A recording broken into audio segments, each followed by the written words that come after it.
Please be seated.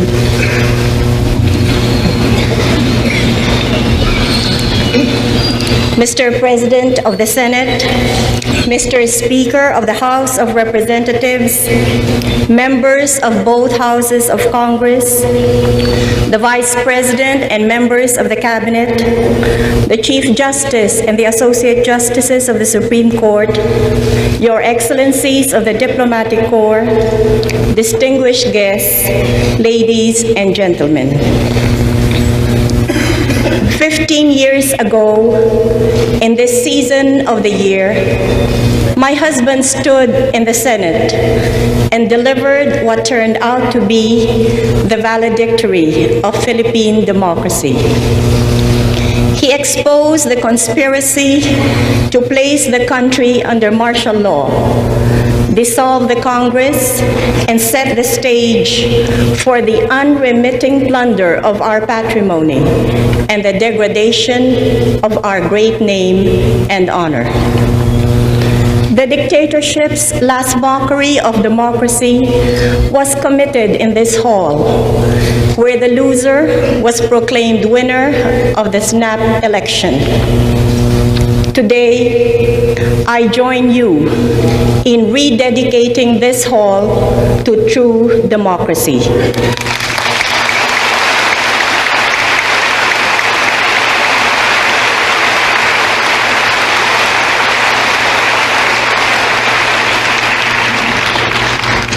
The route to these chambers was long and difficult, fraught with danger and paved with sacrifice. The electoral contest just completed has been exacting for all and bitter for some. But the nation has spoken. The complete leadership of this country has been chosen. The configuration of their powers and duties permanently set by the new Constitution. An election is as much an expression as it is an exercise of the national will. We have been made instruments of this will. Our performance will bear witness to its wisdom. It is my duty under the Constitution to apprise you now of the state of the nation. But henceforth, its continuing progress shall be our common accountability.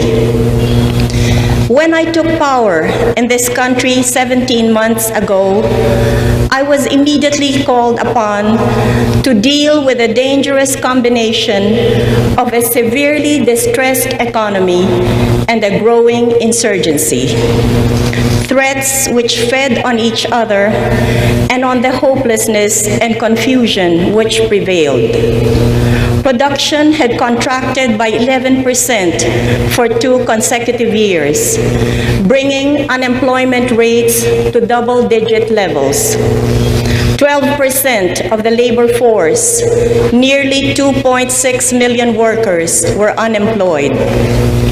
And up to now, 750,000 join the labor force every year. Real per capita income had been set back 10 years.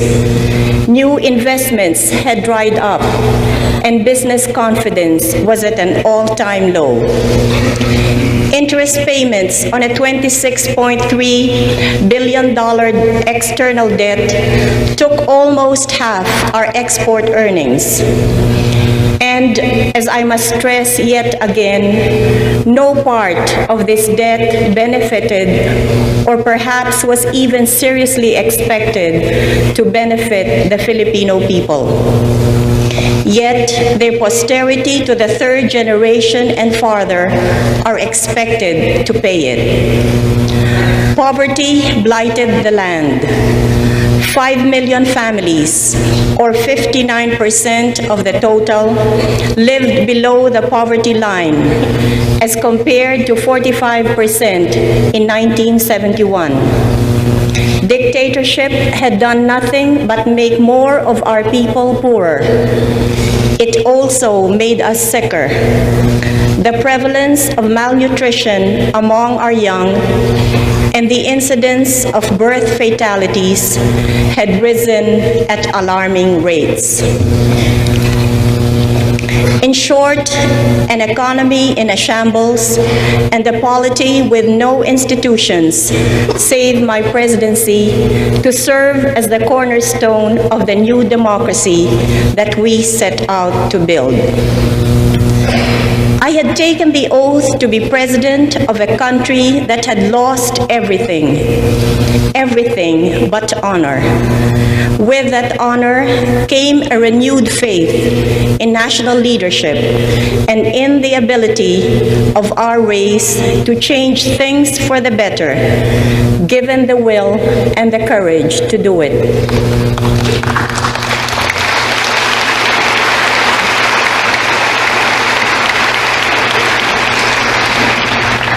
I responded with an economic reform program aimed at recovery in the short and sustainable growth in the long run.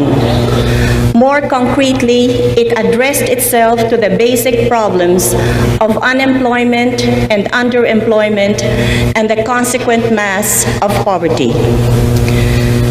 The program calls for comprehensive structural reforms of the internal economy, complemented by no less important external economic cooperation. There are two basic features of this program. The first is its comprehensiveness with respect to structural reforms. We have come to regard the scope of reform not as a problem, but as a challenge, as necessary as it is ambitious, and as realizable as the strength of our commitment allows. The second basic feature is its reliance on the private sector to carry the main burden of growth. We have reaffirmed our faith in private initiative to propel and sustain our economy. Our premise is that for as long as free market forces dictate the dynamics of the business environment, the private sector will respond aggressively. As a corollary, the program defines and limits government's participation in the economy. The dictatorship gave special privileges to government corporations and select individuals.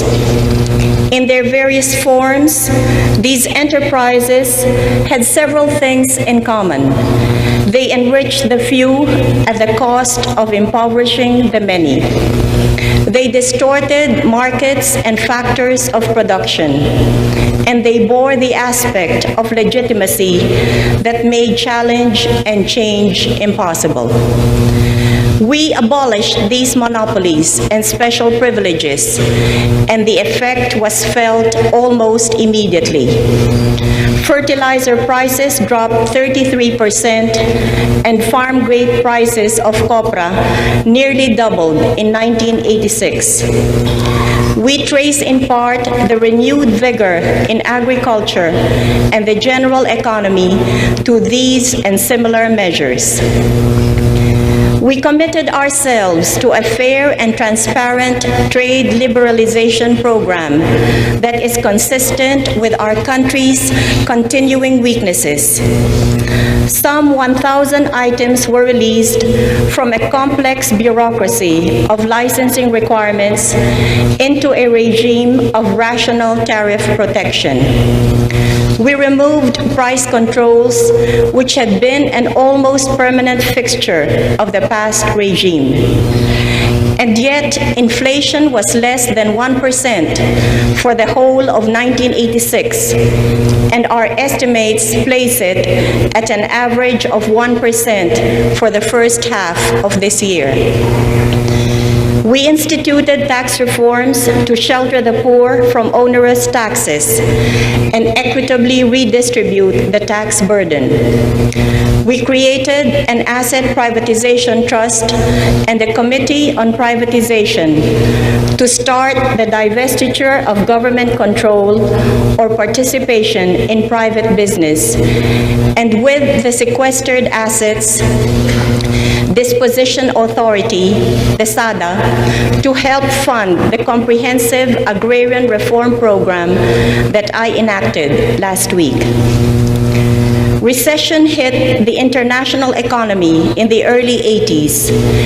Every economy suffered, but the heaviest toll was taken on the fragile economies of the developing nations. One of the worst hit was our own. The dictatorship had already borrowed heavily, exceeding the debt ceiling mandated by law when interest rates shot up. Meanwhile, a material portion of the debt had gone to projects that offered virtually no hope of payback. Conceived to either line pockets or inflate egos, these projects would never contribute to the repayment of the debt. The domestic structural reform program we have initiated cannot be pursued in earnest unless the necessary financing is made available. Fresh funding is needed to effect adjustments in the industrial structure, to assist new ventures, and to support our social programs. This funding cannot come from the domestic economy. Low domestic incomes cannot generate the required savings. Meanwhile, debt service was taking half our export earnings. Rescue could only come from foreign sources, both official and private. Our appeal for external economic cooperation was aimed at gaining increased flexibility in our domestic resource management. The program required a reduction in our debt burden and increased support from bilateral and multilateral institutions. Simply put, we needed to buy time for our structural reforms to start paying dividends. And time is money. While a fool and his money are easily parted, we have discovered that our foreign creditors are not such great fools as the past leadership of our country. It is my sad duty to report to you that the results of the recently concluded debt renegotiations are far short of our expectations and, more importantly, of our urgent needs. Let me put it bluntly. Our extraordinary achievement in fulfilling the first requirement of renegotiation, the establishment of free and responsible government, gained us applause but no substantial accommodation from our foreign creditors. The saga of democracy had made great television, but no appreciable change on their business priorities. We were treated not much better than other debtors, even those who had rejected the austere discipline mandated by restructuring, a discipline we had readily accepted. Incredibly, despite the significant reduction in country risk affected by the democratic restoration, we were not accorded the terms given other countries, which got longer periods, better rates, and greater latitude for growth. We cannot help but feel that our foreign creditors took undue and unfair advantage of the internal difficulties we had with factions intent on subverting this government and destroying our democracy. Under the continuing threat of a cutoff in trade credits, which would have given new vigor and a signal to seize the moment to the enemies of democracy, we had to relent and sign the accord. Nothing is more revealing of the tenor of the negotiations than the insistence that our government assume the liability of planters' products to a consortium of banks. Their private risk would have to become our public liability. Nonetheless, the demand stood and provided the none too subtle coercion. Sign or face the prospect of a protracted delay in the finalization of the debt restructuring program agreed to in March 1987. We do not bow our heads in shame, for the shame is not ours. Yet, even as necessity has forced our hand to agreement, we vow never again to let the patrimony of this nation lie at the feet of these noble houses that have finally shown the true face of foreign finance.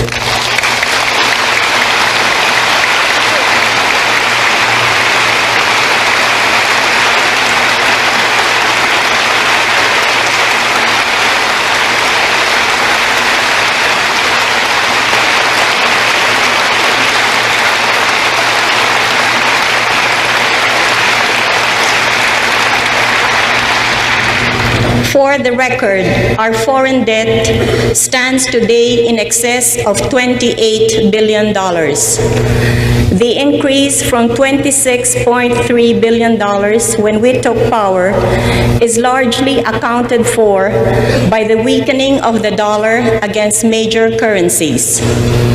In the next 6 years, we shall have to pay $20.4 billion to our official and private creditors. Net payments could average 5% of our total output. Close to 40% of government expenditures and over 45% of our projected merchandise export earnings, or 27% of all foreign earnings, will go towards servicing this debt. The bottom line, honorable members of Congress, is that we have been left little room for domestic error. It is for this reason that I have yielded more to prudence than desire in the reform measures I have enacted. I have aimed for modest successes to avoid a comprehensive failure. Still, despite our disappointments in this sector, I am pleased to report certain healthy signs in the economy. Recession bottomed out in late 1986. GNP posted a modest growth at 1.5%. Significant nonetheless because of the previous 2 years' negative performance. Exports posted a volume growth of 21.7% and provided the much-needed boost. To be candid, as we must always be, fortuity can account for these improvements as much as the reform measures we had taken. For the low 0.7% inflation rate in 1986 was largely a reflection of the drop in oil prices and the prevailing weak demand and purchasing power. Our reform measures, however, started to pay dividends in the first half of this year. Our estimate of first quarter GNP is 5.5%.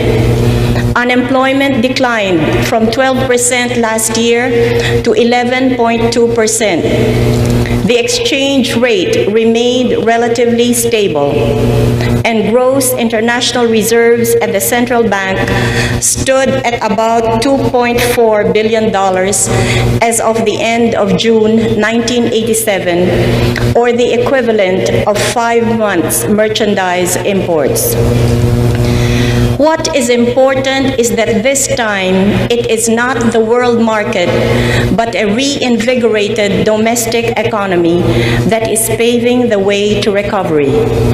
Investments reverse their contractionary trend of the past 3 years. The 23% growth rate in investments promise a respectable real GNP growth for the rest of the year.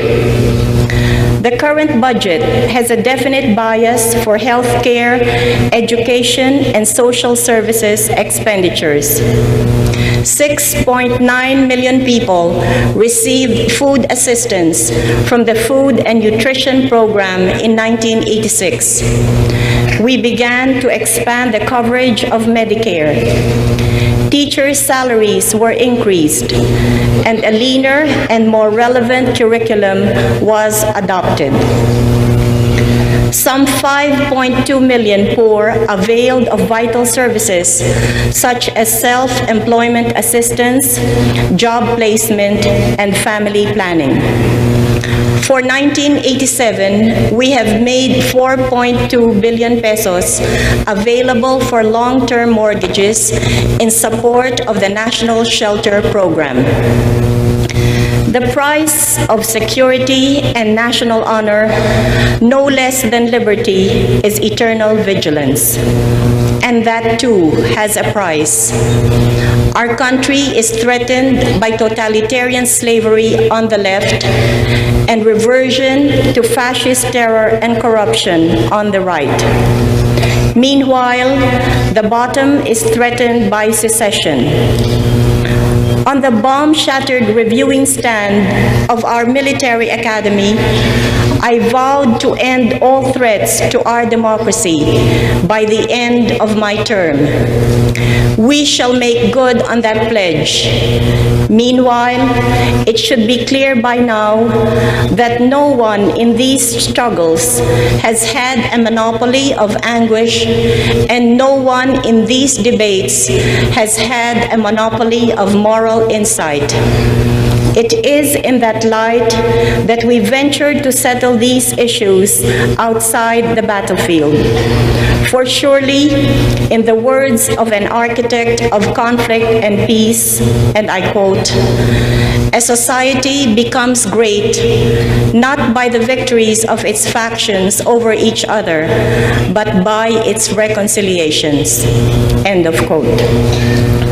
To this end, we shall continue to exhaust measures and avenues that will involve all our people in the task of moral and material reconstruction and national unity. Still, our march towards nationhood must be undeterred, and any threat to its progress will be countered with all the resources available to us, wielded with as much passion as self-preservation can muster. The application of force will be as effective as it is judicious. The operational thrust of our armed forces is predicated on deterrence, preemption, and destruction. But the question is, can we execute? If we have come to ask our soldiers to do battle to secure our way of life, then we have an obligation to equip them sufficiently for the fight.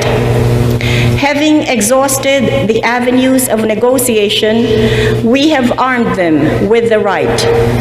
Now we must complete the complement with the material, organizational, and physical wherewithal to accomplish the task.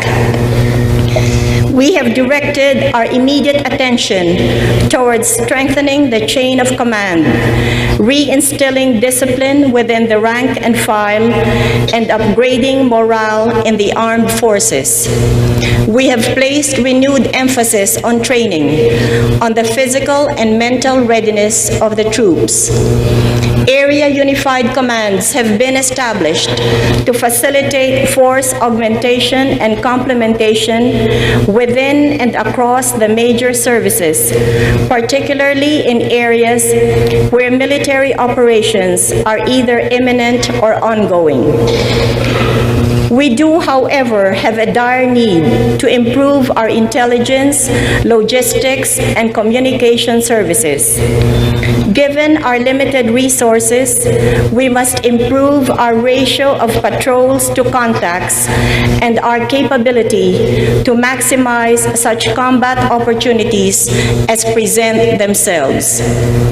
We therefore need ordnance platforms and air transports for ground support, troop mobility, and medevac.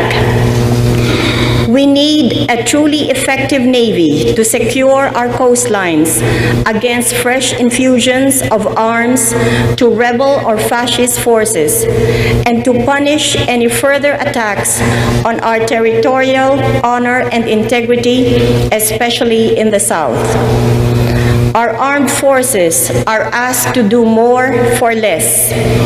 Defense appropriations are down 1 1/4% of GNP from an average of 2% prior to 1986. We have been able to afford this reduction because of the moral victory we gained in the February Revolution. Still, our defense expenditures are the lowest in ASEAN, and yet no country's security is so seriously threatened as ours. Given the realities of our finances and our priorities, we will continue to press for efficiency in the armed forces, but we will need a sober assessment of adequacy. Some will say that force does not address the roots of insurgency.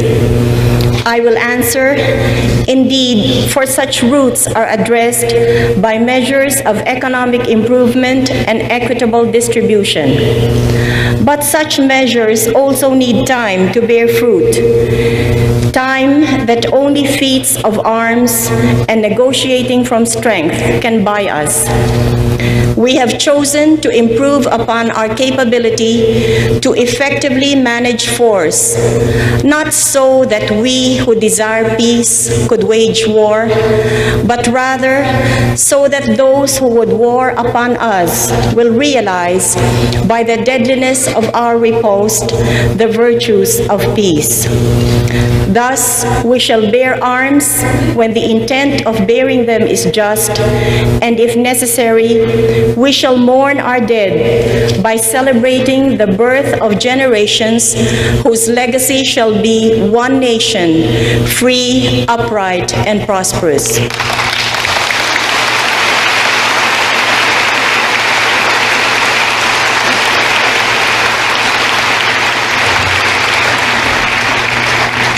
I have spoken of our problems, and I have sketched our programs, some of which have already borne appreciable results. A more detailed report will be submitted to this Congress. Succeeding messages to Congress will convey the legislative agenda of my administration, particularly the comprehensive agrarian reform program, whose congressional complement is eagerly awaited. We have prepared the ground for congressional action on autonomy in the Cordillera, and we are determined to achieve genuine autonomy and thus eliminate completely the issues that divide us from our Muslim brothers and sisters in a manner consistent with the honor and integrity of the Republic.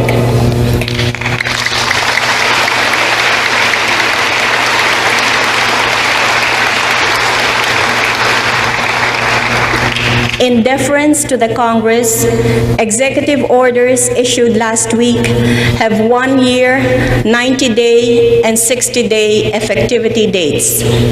While we believe these measures merit immediate implementation, we know that Congress may want a second look.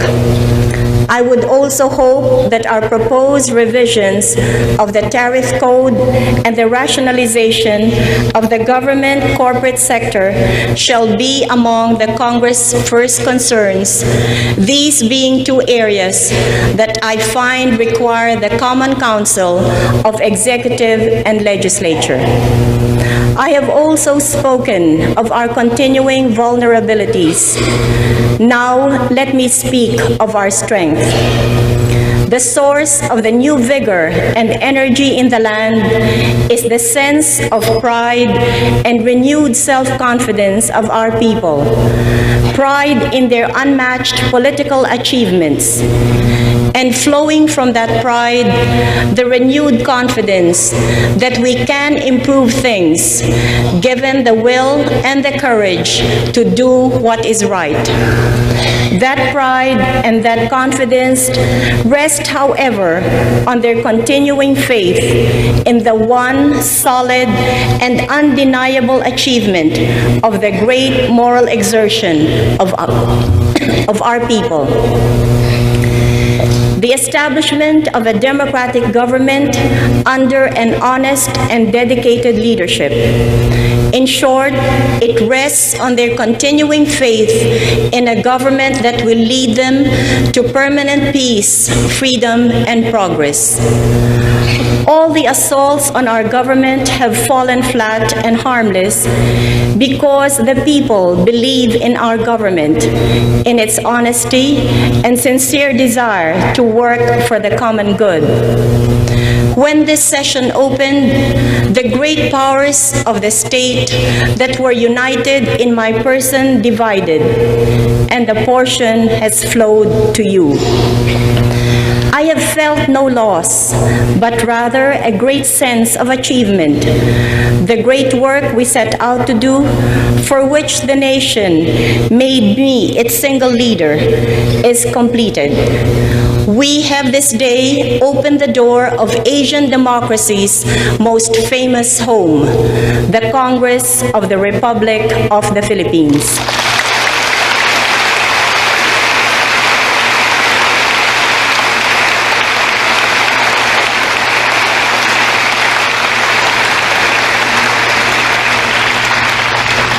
With a portion of power that has gone to you goes the shared responsibility to maintain the people's faith in government.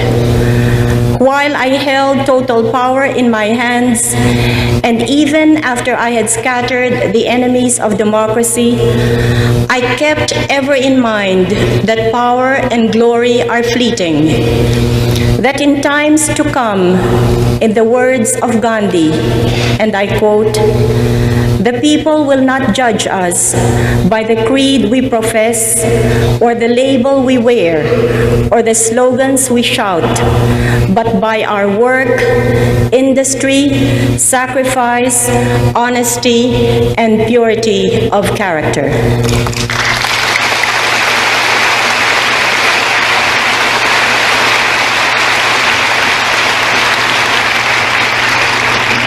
In the great debates that will ring in this chamber, remember also those words of Gandhi, and again I quote, "Insist upon truth by loving argument, by the testimony of your own life. Once you are assured of the truth, refuse to recant, even to death. You are blessed beyond all congresses of the past or of any other nation. For here, ever to guide you, are the somber shades of the eternal senators of our republic, Jose W. Diokno and Benigno Aquino Jr.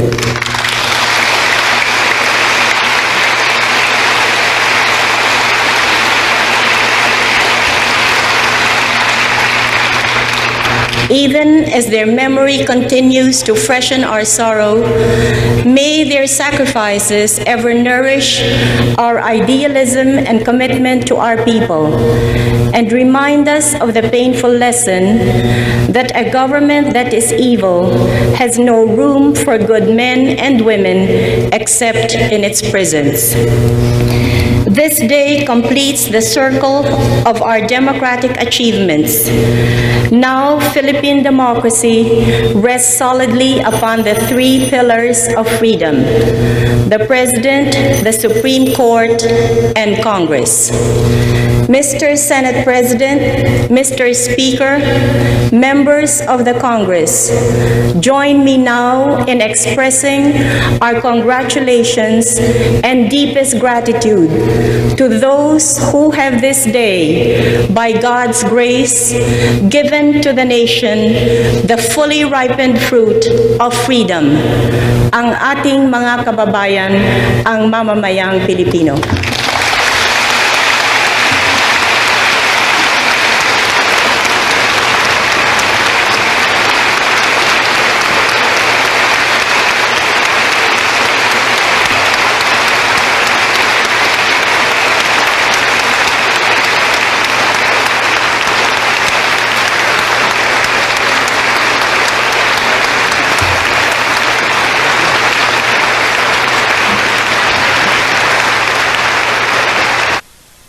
Your Excellencies of the Diplomatic Corps, distinguished guests, minamahal kong mga kababayan.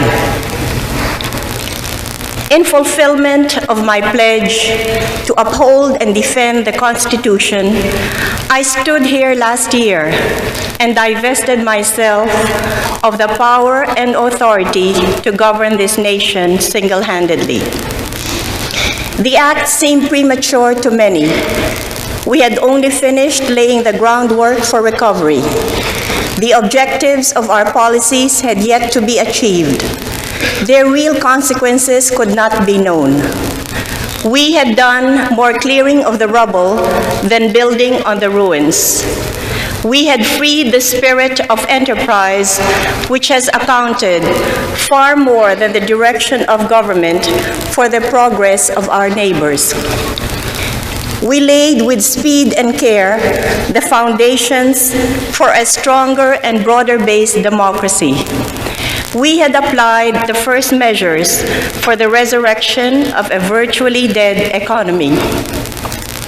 Memory will bring more vividly to mind than a recitation of statistics the devastation of our country then, the deep and sweeping poverty of the great mass of the people, the trauma of a wounded nation. Many said it was not the time for divided counsel and shared government. It was too soon to venture into the world without the protection of the extraordinary powers I had inherited, and which I had sparingly used to steer the nation to that first day of full democracy, the inauguration of the Congress of the Philippines. I ignored these counsels of fear. It could never be too soon for democracy. I was almost proved wrong. 1 month after I stood here and sounded a call for unity, the right made its boldest and bloodiest move against the new democracy. With characteristic treachery, it lunged in the middle of the night at the heart of the Republic.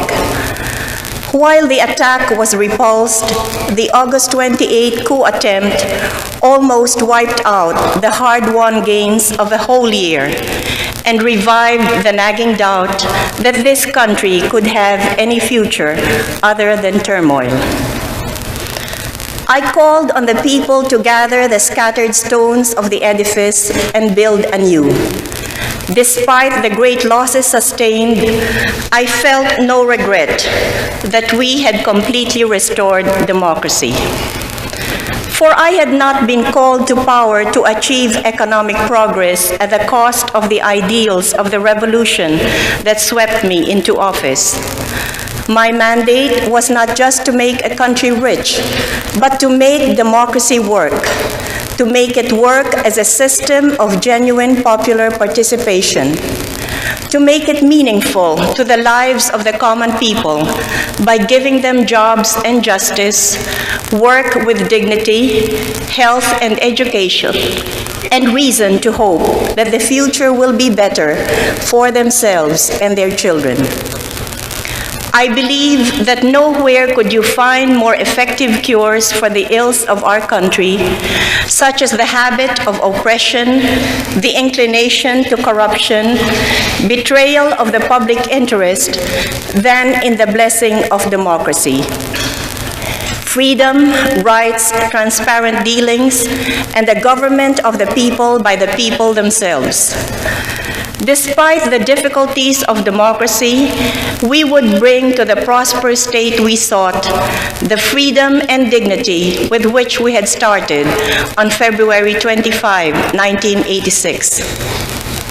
How well we have succeeded, it is my distinct pleasure and pride to report. How far we have fallen short of our needs, it is our unavoidable duty to acknowledge and rectify. No one can deny the obvious. The economy has taken off. The economic indicators show it. The general feeling confirms it. The economy is on the move, not fitfully anymore, but in firm strides on the path of sustainable growth. GNP grew by 5.7% in 1987, by 7.6% in the first quarter of 1988. The source of this growth on the supply side was increased industrial activity, on the demand side by vastly increased consumer spending. The industrial sector grew by 8% in 1987, by another 9.7% in the first quarter of 1988. Manufacturing posted the highest growth since 1981, mainly in electronics and garments.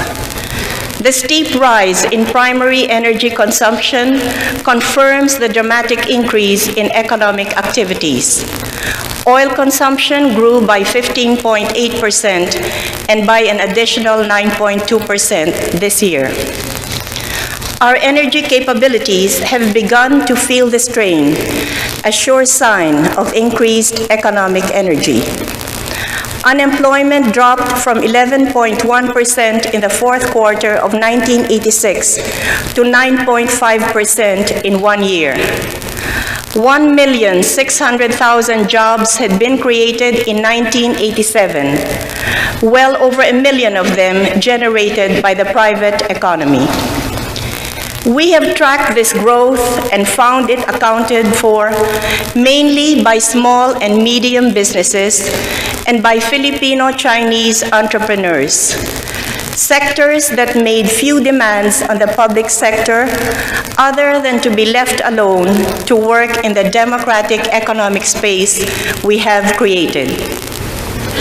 We are seeing people-powered capitalism in action.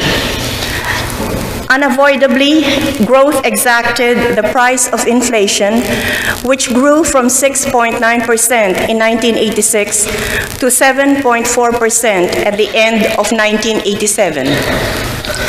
But even these figures compare quite favorably with a peak of 64% inflation in the last years of the dictatorship, when workers' real wages plunged. In sharp contrast, improvements in real wages in the past 2 years have enabled the working classes to cope with it. In manufacturing, workers' compensation increased by 21%. Minimum wages of non-plantation workers, the poorest, by 23.2%. Real wages of government employees increased by 11.2%. We do not gloss over the fact that the number of unemployed who do not partake of these gains remains significant. Still, the improvement has been marked enough to explain the drop in the number of strikes since October last year. This confirms our belief that only economic progress can produce enduring harmony in the workplace. The relative self-restraint exercised by the labor sector in allowing the economic recovery to proceed with a minimum of disruption underscores the maturity, wisdom, and patriotism of the working classes and their leaders. We lowered the duty on crude and revised taxes on petroleum products. We rolled back prices 4 times, and there are at present ongoing studies which we hope will result in a future reduction of the prices of petroleum products, particularly of kerosene, diesel, and LPG, on which the greater mass of our people depend. To keep energy supply in step with the demands of economic growth, we have put energy development among our highest priorities.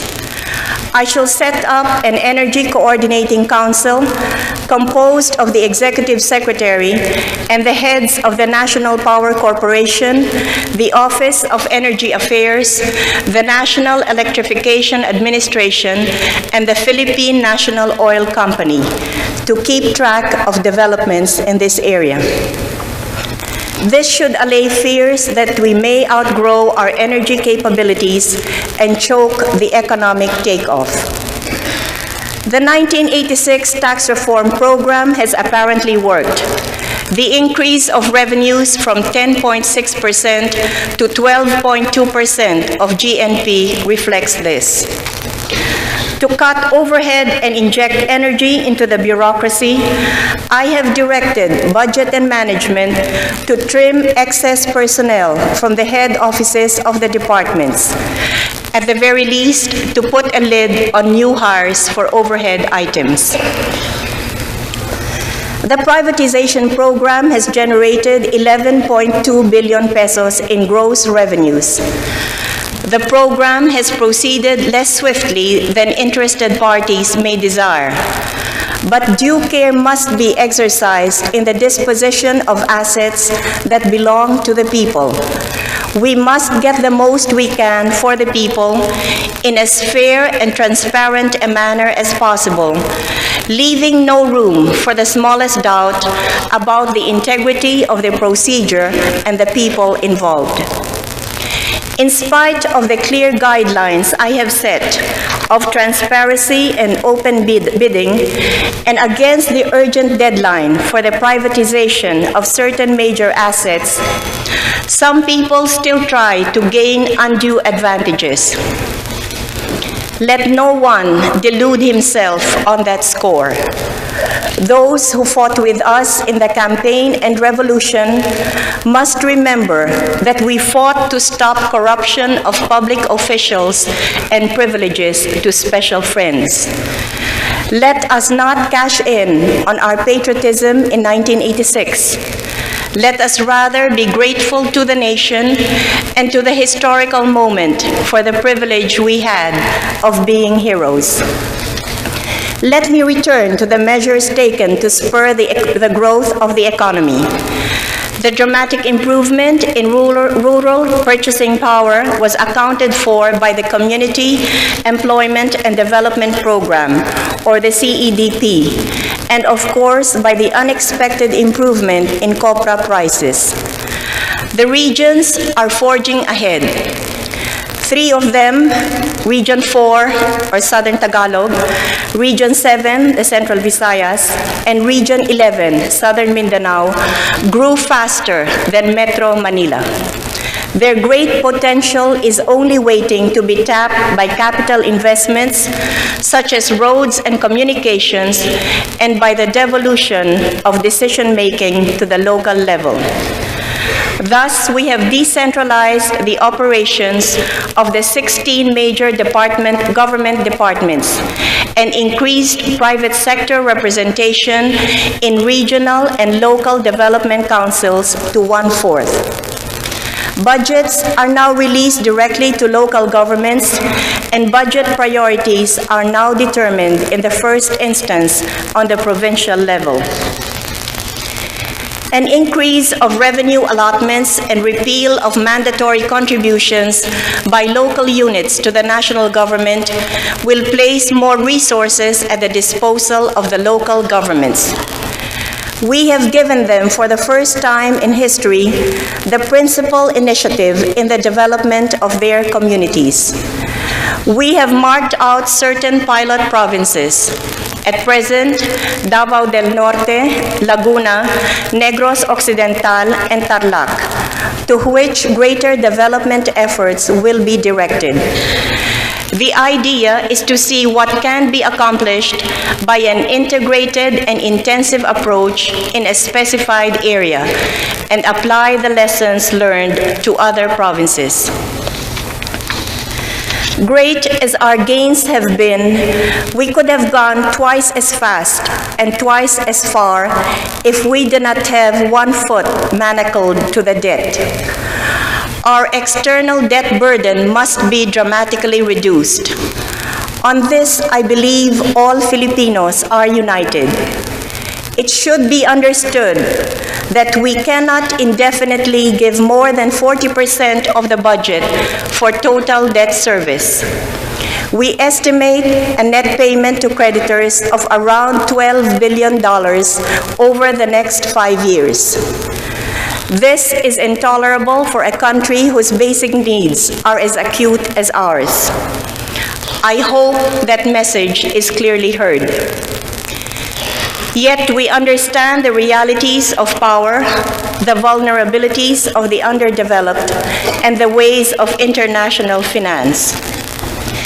Debtors with shorter tempers who had stormed out of negotiations have been forced to return to the table, their economies having cracked under the pressure of isolation from the international system.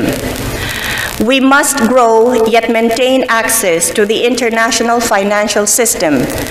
We must find ways of funding our growth without being held hostage to our debt. If we are to meet our commitments to our creditors, the bankers must first meet our financing needs.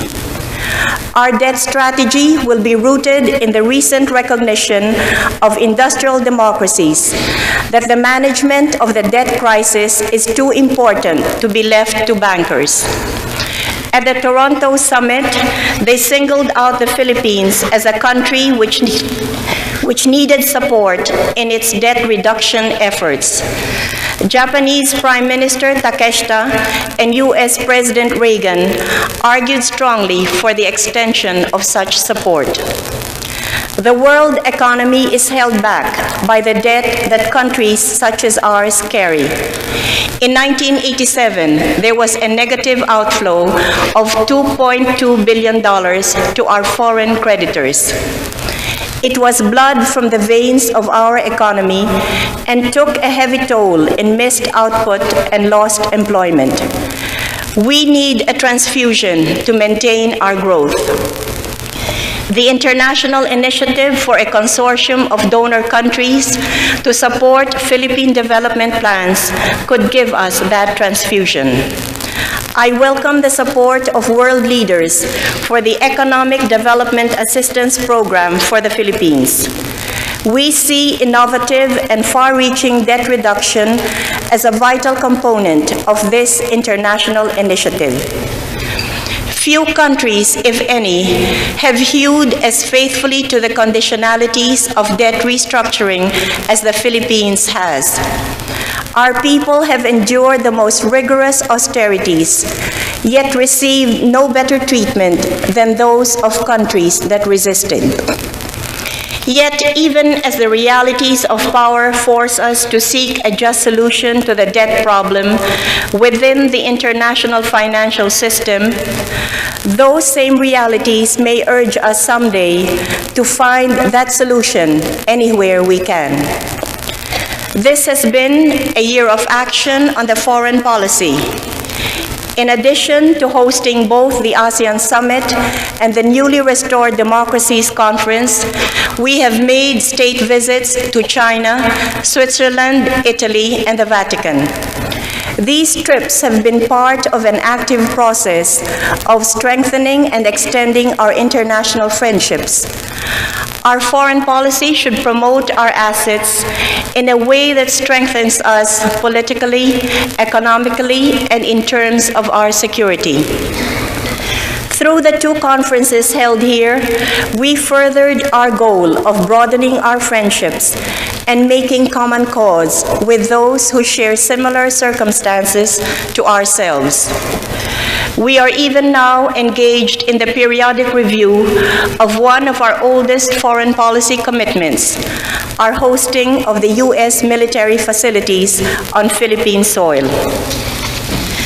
This may be remembered as the year the insurgency was broken. For the armed left, it has been a year of defeats and retreats, a year of propaganda by terror rather than the strategic initiative of which it had boasted. The rejection of our peace efforts restored to government the moral basis for war. I wish we could still pursue the path of peace. Yet, until the NPA and their friends come to trust their doctrines to the ballot box rather than the Armalite, government has no choice except to defend our people with a gun. 5 members of the CPP Central Committee have been captured. 8 regional leaders, 19 staff officers, and 397 NPA regulars.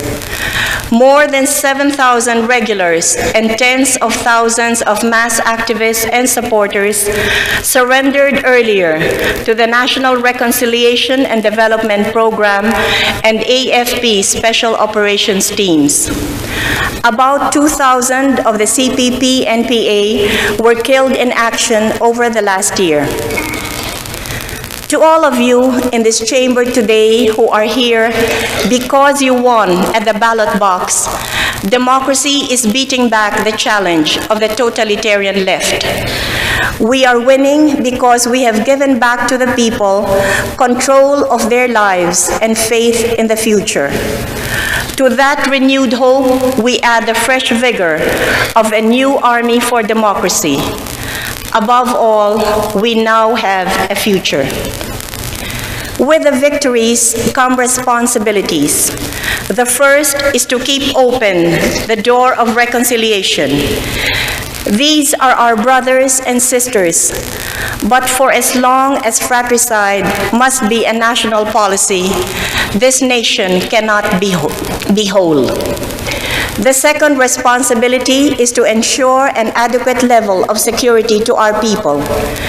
This means our armed forces must be supplemented by unarmed civilian volunteer organizations or Bantay Bayan and citizen armed force geographical units. Our armies cannot be everywhere and be expected to achieve decisive victories. We need civilians to assist in defending their communities. Yet they must do this with the same respect for human lives and disciplined restraint we expect of our soldiers in dealing with non-combatants. Let us not lose the moral edge in this conflict. This morning, I instructed the Chief of Staff to begin the process of disbanding all so-called vigilante groups in line with the constitutional injunction against paramilitary groups. Every measure must be taken to protect the people's security against communist terrorism while the CVO or Bantay Bayan and the CAFGU systems are put in place. Of equal importance as security against insurgent violence is protection against common criminality. From armed robbery to carnapping, our citizens live in intolerable uncertainty about the safety of their families and their properties. I expect the military and police to arrest, not abet, this slide into criminal anarchy taking place right under our noses. Targets will be set, and I shall relieve those who fail to meet our people's expectations of peace and order. I am conscious that history will judge the achievements of this government and the usefulness of democracy, not through the narrow perspective of the business centers in Manila, but by our success in making a better future for all Filipinos. It is in the fields and barrios, in the slums of our cities, that we will ultimately be judged. It is our duty as elected leaders of this nation to describe a vision of the future that lifts up the lives of the great mass of Filipinos. Those whose voices are not raised in business councils, social happenings, and in the opinion pages of the newspapers. For them, we must build a future that is based not solely on issues of foreign affairs or the volatility of business confidence, however important. What is the good of international harmony if it does not put food in the mouths of hungry children? Of what value is a business confidence that is built on the suppression of the legitimate aspirations of the poor? Rather, we must have an action agenda that meets their urgent needs in a simple and direct way. That agenda is straightforward: education, jobs, alleviation of poverty, and an economy that can sustain these goals. Ours is renowned as the people-powered democracy. As we must live by the decisions of the people, we must ensure the quality of those decisions. Provision for education in the 1989 budget is increased by more than a third, an essential investment in the future. Free high school education led to a record enrollment of 2.3 million students. Yet we have far from achieved a universal education. Only 70% of our children attend elementary school. Of these, only 60% completed. Unless we act decisively now, we face a future of rampant functional illiteracy. Then we shall have people without power. This is the real national emergency. For what is involved here is not underutilized manufacturing capacity or insufficient incentives for the rich, but the very quality of the Filipino, who symbolizes the great Asian miracle, a revolution without blood, democratic restoration without tears. The second priority is jobs. For this, we must accelerate economic growth. We expect GNP to grow by 6.4% and investments to pick up at a strong rate. The industrial sector is likely to grow 9% this year.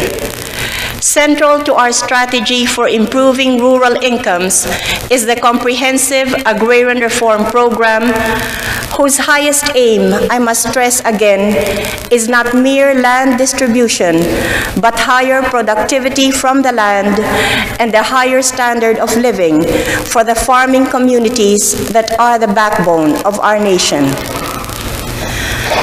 I signed into law the fruit of your long efforts, the Comprehensive Agrarian Reform Bill, reflecting your wide knowledge and experience of conditions in the countryside. We are increasing the expenditure for infrastructure by 50%, most of it to be poured into the countryside. We expect to double our spending on water supply. 1.3 billion pesos has been budgeted for schoolhouses. By 1992, we intend that 3/4 of the entire road network will be all-weather, compared to less than 50% at the beginning of this year. 92% of the rural population will have clean water, compared to 62% this year.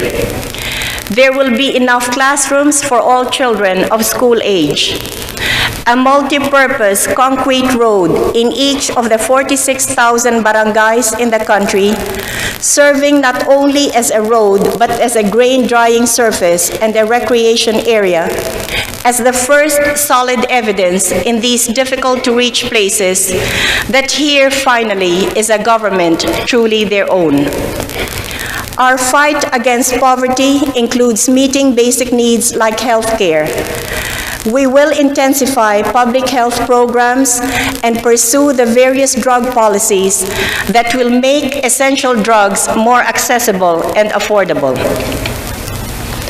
We must achieve a viable consensus on an authentic family welfare program that is responsive both to the constitutional mandate and the challenge of a growing population. The provision of basic services also includes making telephones available to all communities. For a country separated by geography, but driven by market forces, the social and economic cost of poor communications is too high. With your congressional leadership, I have agreed on certain legislative priorities that reflect the national agenda I outlined today. On the economic front, we must provide long-delayed incentives to the sectors that have powered our recovery, particularly the small and medium enterprises. On the peace and order front, the urgency of a national civilian police force is obvious and is high on your agenda as well, along with measures enhancing protection of human rights. Our other priorities are improved civil service effectiveness, education, population, social justice, the environment, the establishment of an independent central monetary authority, and the issue of a Metropolitan Commission to assure basic services in the hub of economic activity in our country, Metro Manila. A more detailed list will be submitted. A common agenda should be easy to arrive at. What is more important is implementation of policy. The time for planning is over. The time for action is now. A lot has been done, but it has barely scratched the surface of the problems. At the end of the year in which the middle class has become better off, I now say this to my department heads. Bring more of the new prosperity to the common people. Produce concrete results on your department programs, or you are out. Ours was a revolution.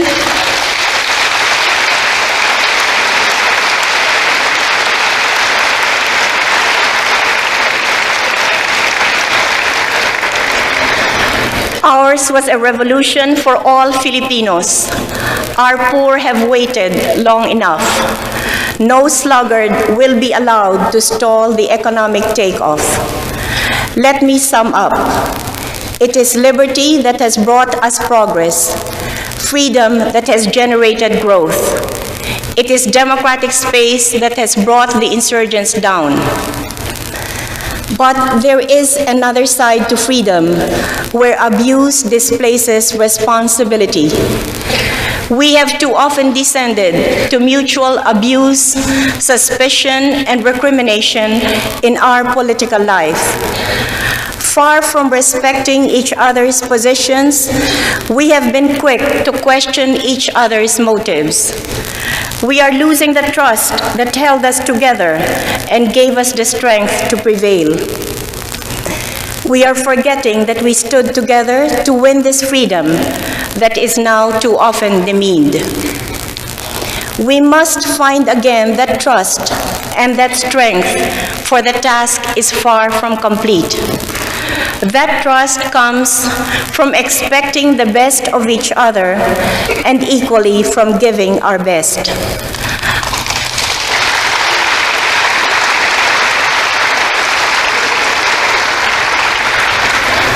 Across our country, millions of Filipinos are doing that every day, giving the sweat of their brows and the strength of their arm, above all, their ingenuity and energy to make a better future for us all. Those who stand on the pinnacles of power should be shamed by the more earnest commitments of those who labor anonymously below. We complain of a lack of national purpose, but if we are big enough in ourselves and in our dealings with each other, we will rediscover it in ourselves and our countrymen. It was a year when we faltered in this search, when losing faith in ourselves, we listened to others, whether to those who say our nationalism is flawed, or those who take it upon themselves to instruct us that our future confidence as a nation rests entirely on whether we do or do not keep the American facilities after 1991. Our nationalism should stand upon a larger ground than the hectarage of the bases. It should turn on something higher than the insults of short-time journalists. Do not let anyone dictate to us where our national pride should be. We know where it lies, in a sense of our past and a sense of our destiny, in the confidence of what we can make of this nation when we are united again by trust. We saw what can be. A vision was born in EDSA, a vision of the future of a people standing together, not just for 4 days on a highway, but on and on as a nation. Nakita natin kung ano ang maaaring maganap. Isang larawang diwa ang isinilang sa EDSA. Isang larawang diwa ng sambayanang nagkabuklod-buklod na nanindigan. Hindi lamang sa loob ng 4 na araw sa isang karaniwang lansangan, kung hindi isang bansa magpakailanman. Maraming salamat. Mr. Senate President, Mr. Speaker, members of both houses of Congress, Mr. Vice President and the members of the Cabinet, the Chief Justice and the Associate Justices of the Supreme Court, Your Excellencies of the Diplomatic Corps, distinguished guests, minamahal kong mga kababayan. Pursuant to the Constitution, I have come to report on the state of the nation. This recurring event, however, has another significance today, for it comes midway in my term of office. It is time to review what has gone before, how things stand today, and what must be done tomorrow. 3.5 years have passed since the revolution. Recalling the perils we passed and the ground we have covered, I marvel at the kindness of God and the strength of our people, at the fortitude and ingenuity of a race that did so much with so little and in so short a time. We revived a dead economy and in 3 years had it well on the road to recovery. The figures are well known and unimpeachable, yet some bear repeating. Industrial capacity, idle for lack of capital, markets, and confidence under the dictatorship, has been fully utilized. In the past 2 years, investments have increased 25% annually.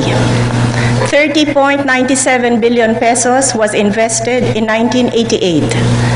Industry grew by 8.6% in gross value added last year, improving yet further on the already impressive growth of 7.7% in 1987. The number of business enterprises increased by 38%, most of them small and medium scale and located outside Metro Manila. More than 2.3 million new jobs have been created.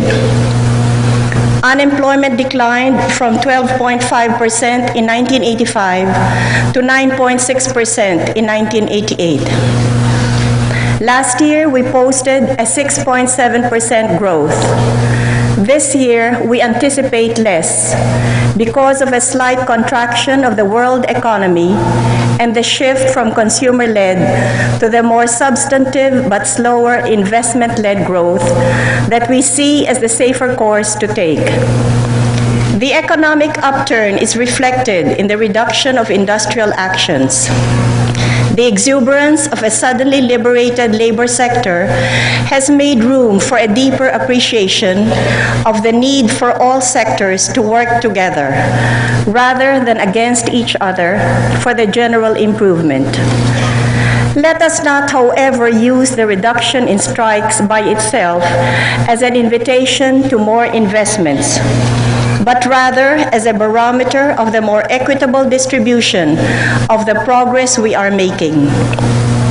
We are instructed by this welcome development to work towards even greater equity in the distribution of wealth as the surest means to social order and peace. Our greatest investment in enhancing national productive capacity is in education, in developing the intelligence and the sinews of our people, as it were. Thus, we have put 98% of school-age children in school. We are close to universal elementary education. The Universal Free High School program is also well underway. Quantitatively, we are close to our targets. Qualitatively, we are far.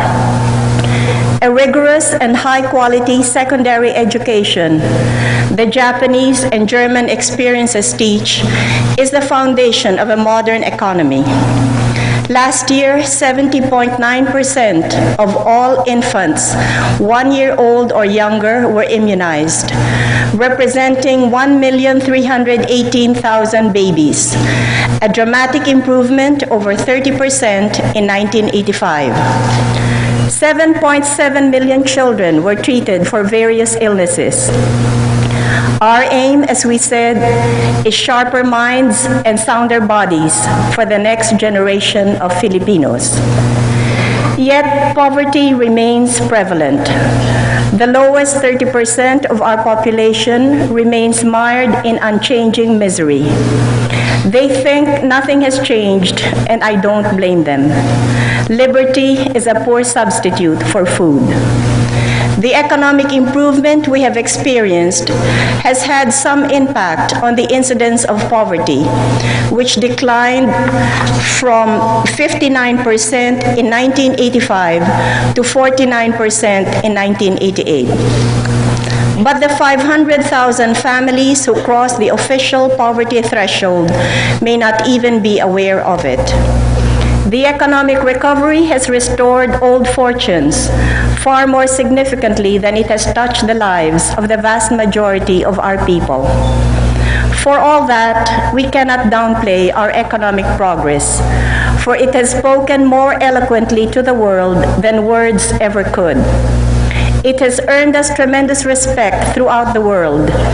This was shown in the Tokyo Consultative Group meeting, which paid tribute to the country's growth with low inflation despite the debt. A similar respect was evident throughout my European visit. My hosts were clearly encouraged to support what they saw as a record of success against great odds. We have been working to translate this respect into concrete support to reduce those odds. Yet nothing generated greater admiration than our political achievements. In little over a year, we uprooted a dictatorship and planted the freest democracy in the world, with all its good and bad features. We held elections that were the freest and most participative in the history of this, perhaps of any republic in the world. Our swift democratization was done against the advice that I reserve emergency powers in the face of rising military adventurism and communist terrorism. But I believed then, and time has proved me right, that this nation shall find no greater source of strength to defend democracy than in the enjoyment of all its rights and liberties. Democracy is our faith and the root of our strength to defend it. Added to that faith was the will to stand for no more nonsense from military adventurers who thought that failure to shave qualified them for national leadership. Some people don't like the way I dress. Well, I didn't like the way they looked. I am in power and they are out. Surely there is a lesson here.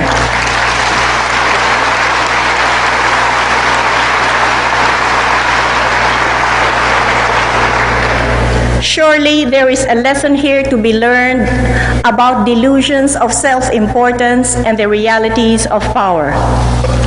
My assessment of the peace and order situation is mixed. With regard to the insurgency, the tide has turned, I believe, permanently. The main weapons were democracy, a greater concern by government for rural needs, the economic recovery, a heightened respect for political and human rights, and a deeper commitment to their proper mission on the part of the armed forces. The AFP reports an 8% reduction in NPA troop strength. A better indicator is the brutality with which the communist leadership has treated the common people and even their own ranks.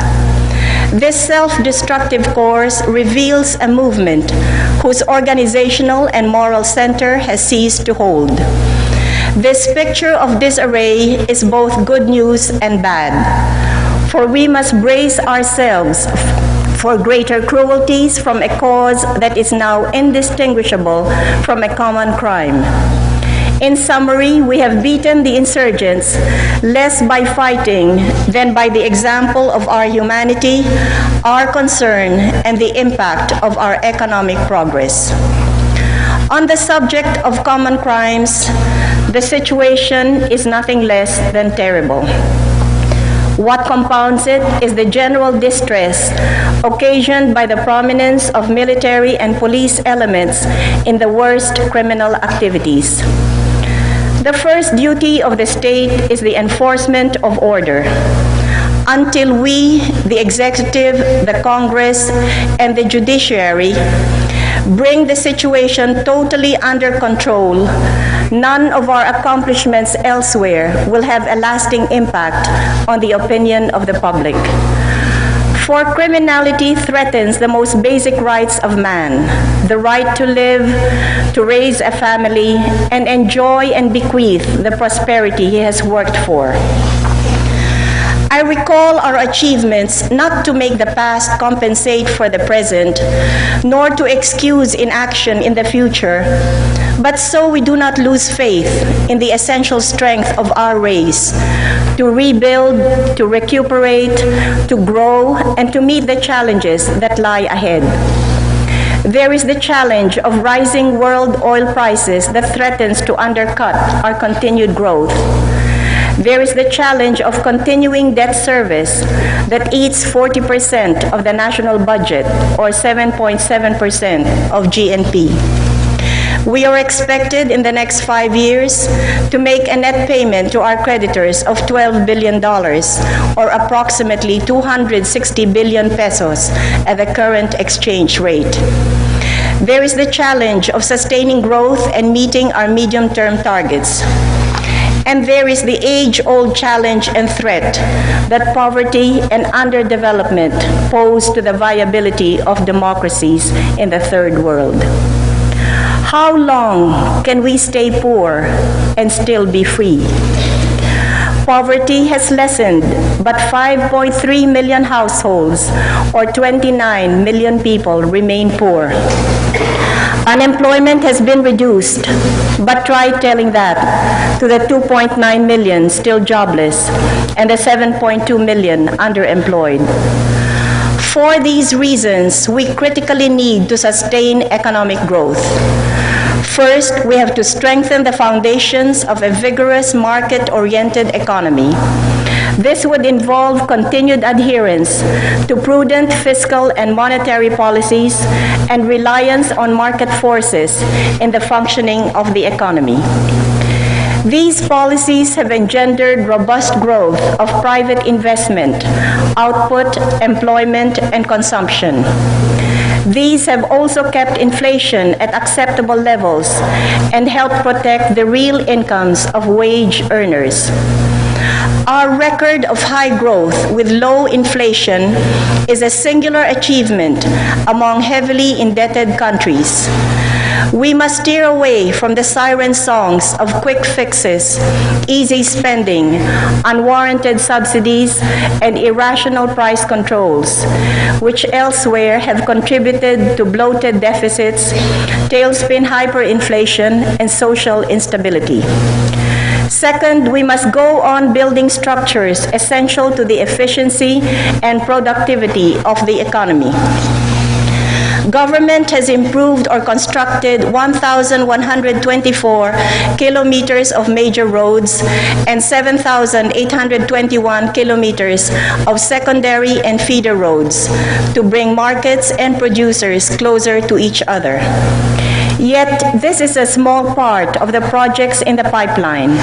Numerous ports, power generation plants, and modern telecommunications. Third, no less important than physical infrastructure, we must continue to strengthen our public institutions and find ways to do things better, faster, and with a greater appearance and substance of integrity. I have a few words to say on the subject of corruption. Yesterday, a pastoral letter was read in all the churches deploring the resurgence of official corruption. How can the Cabinet, the Congress, and the Supreme Court deny what is plain for all to see? That corruption is again a way of public life. I will not preempt a Congress that feels its time is better spent in investigations of anything, nor a Supreme Court that has a longer backlog of unresolved cases than there are decisions in the casebooks from the turn of the century. I have my own responsibilities to face and my own people to hold to account.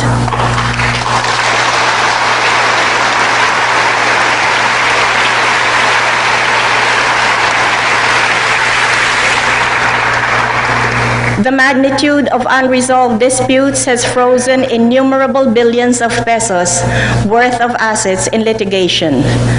The staggering number of unsolved crimes has eroded the credibility of the state to be respected as such. The problem is massive for having been left unattended by the branch of government and the departments and agencies specifically charged with the dispensation of justice and the punishment of crimes. But a start must be made.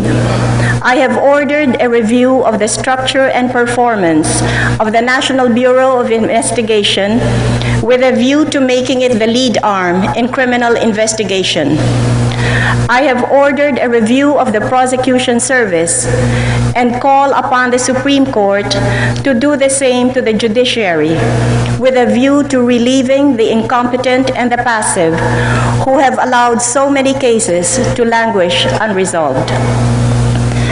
I am tired of being taken to task for the thing above all others that I wanted to leave as legacy, the example of a clean and honest government.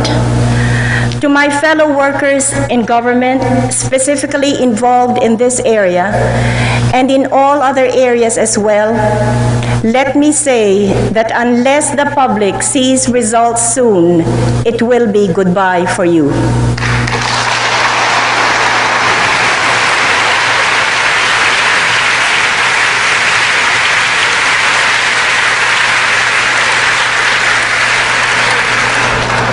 The compassion that marked my administration in the past may generate doubts about my resolve in this matter, but the actions that will be taken by me in the next weeks and months will dispel them all.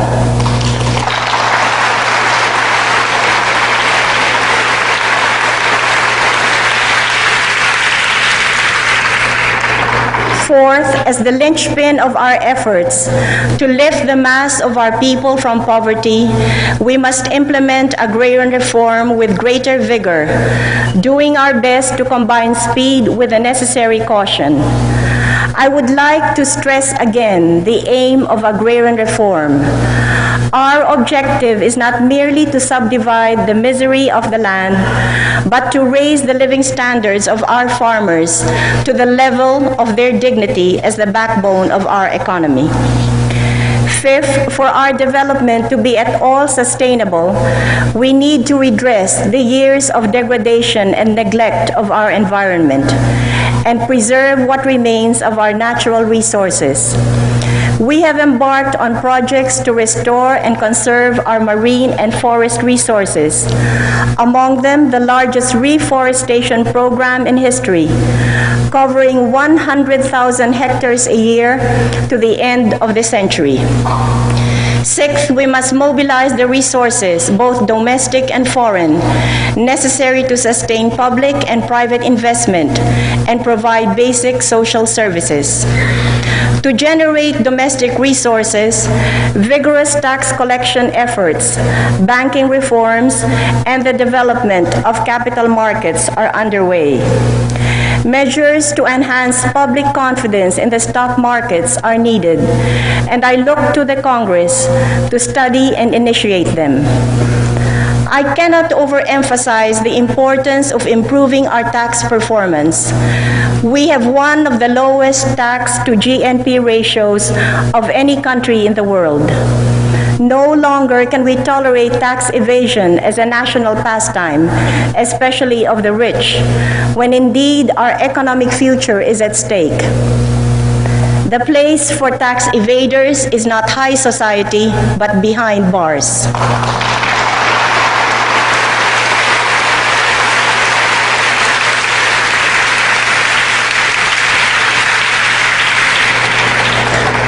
As regards external financing resources, except for one component, we have installed a financing structure which will support sustained growth. We are currently engaged in negotiations with commercial creditors for a package that will support our external financing program. An important element of this package will include debt and debt service reduction schemes inspired by new debt initiatives. By firm adherence to its strong record of economic adjustment and performance, the Philippines is particularly well placed to be favored by these initiatives. With the endorsement of the multilateral institutions and foreign governments, and in the conviction that we have done our part in keeping our economic house in order, we shall negotiate forcefully to secure the cooperation of the commercial banks in the Philippine recovery. In the riot-torn streets of Caracas, in the teeming barrios of Mexico, in our own barangays, no less than in Washington, Tokyo, and Paris, there is growing recognition that something real must be done about the third world debt.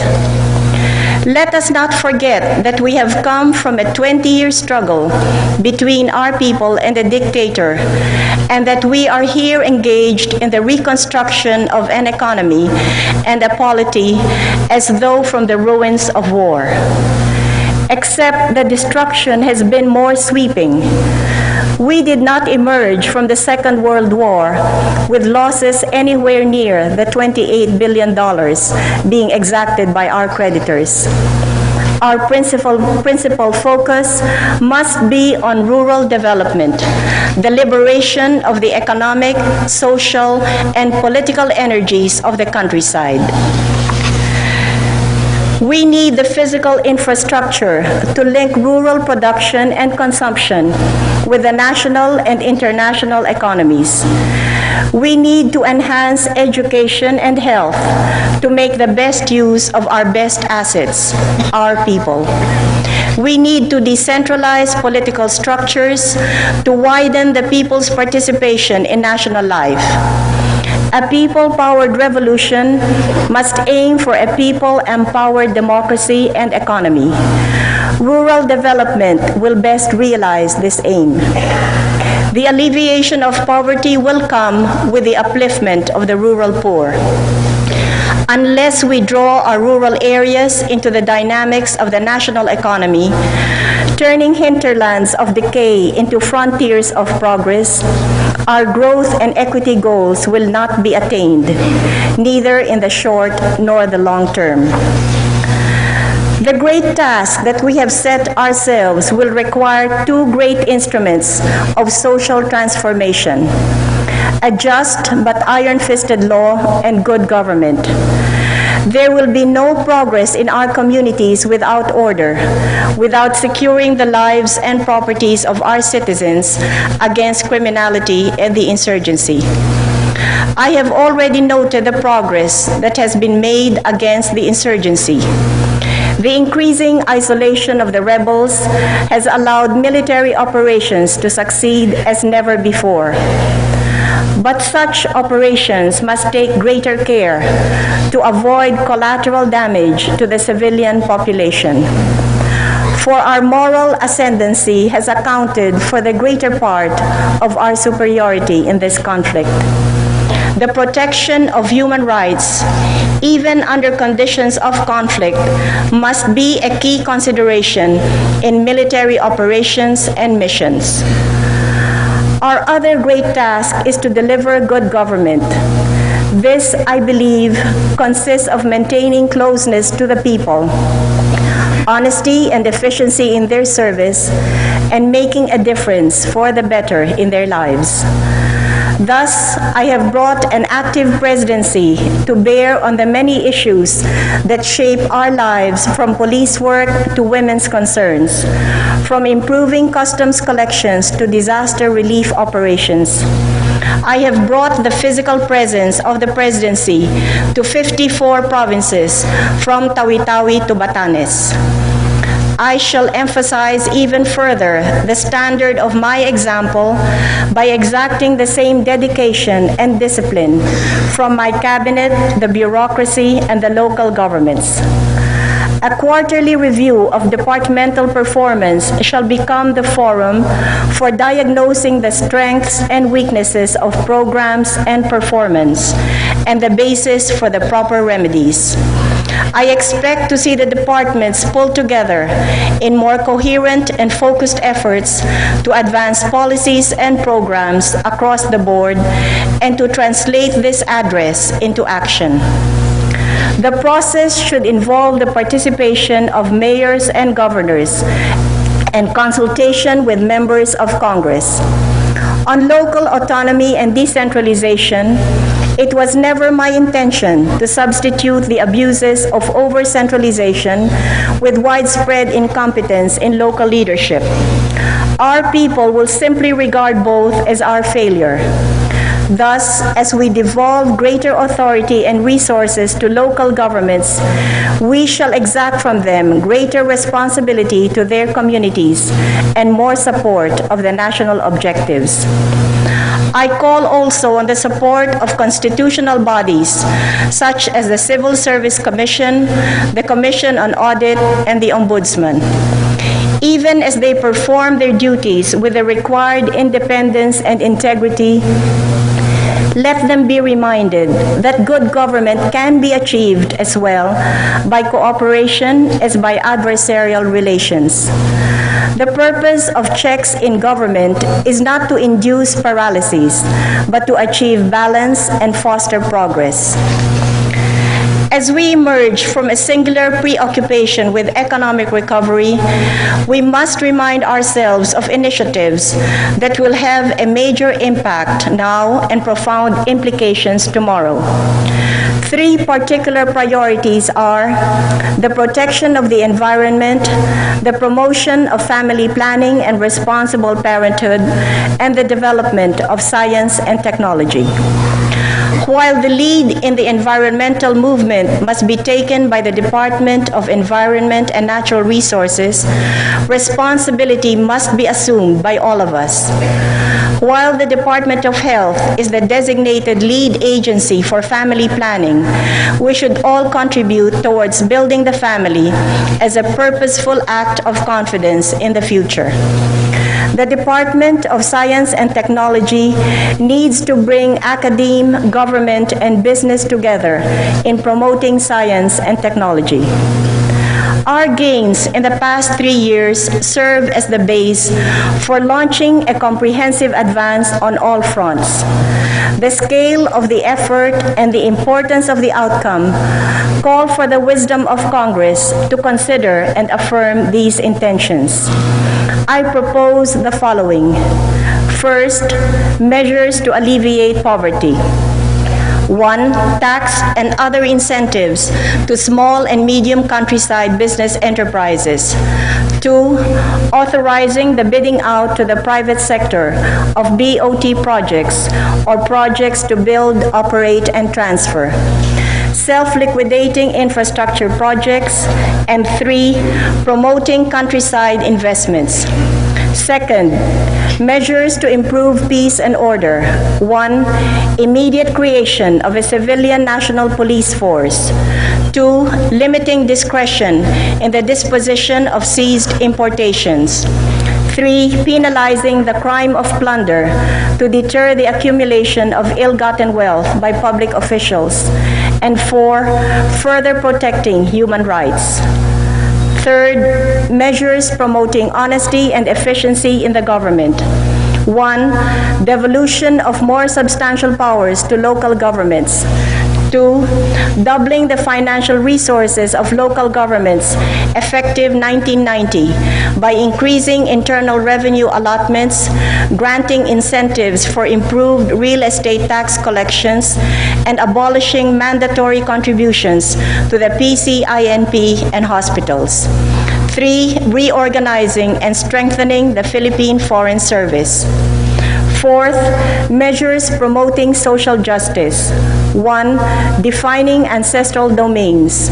2, providing a more extensive program of urban housing development. 3, setting ceilings and limiting deductions on travel, representation, and other expenses. 4, encouraging cooperatives. 5, rationalizing small-scale mining. Finally, measures for the protection of the environment. 1, increasing forest charges. 2, increasing penalties for pollution. And 3, adopting a national land use plan. Finally, I seek your support for the 1990 budget that I shall be submitting in the next few days. I ask you to consider our proposals in light of the priorities I have outlined and the deep concerns that we all share for the upliftment of our people from poverty and of our nation to progress. I ask you to regard with sympathy and understanding my deep desire and my unshakable resolve to give our people all that I have promised them.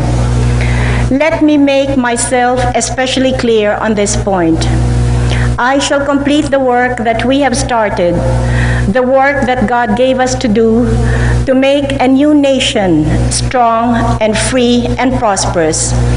I shall not rest from that labor until its fruits have been enjoyed by you, by me, and by all our people. Only success will stop my unceasing efforts, my undying commitment to the great task before us. God bless us all.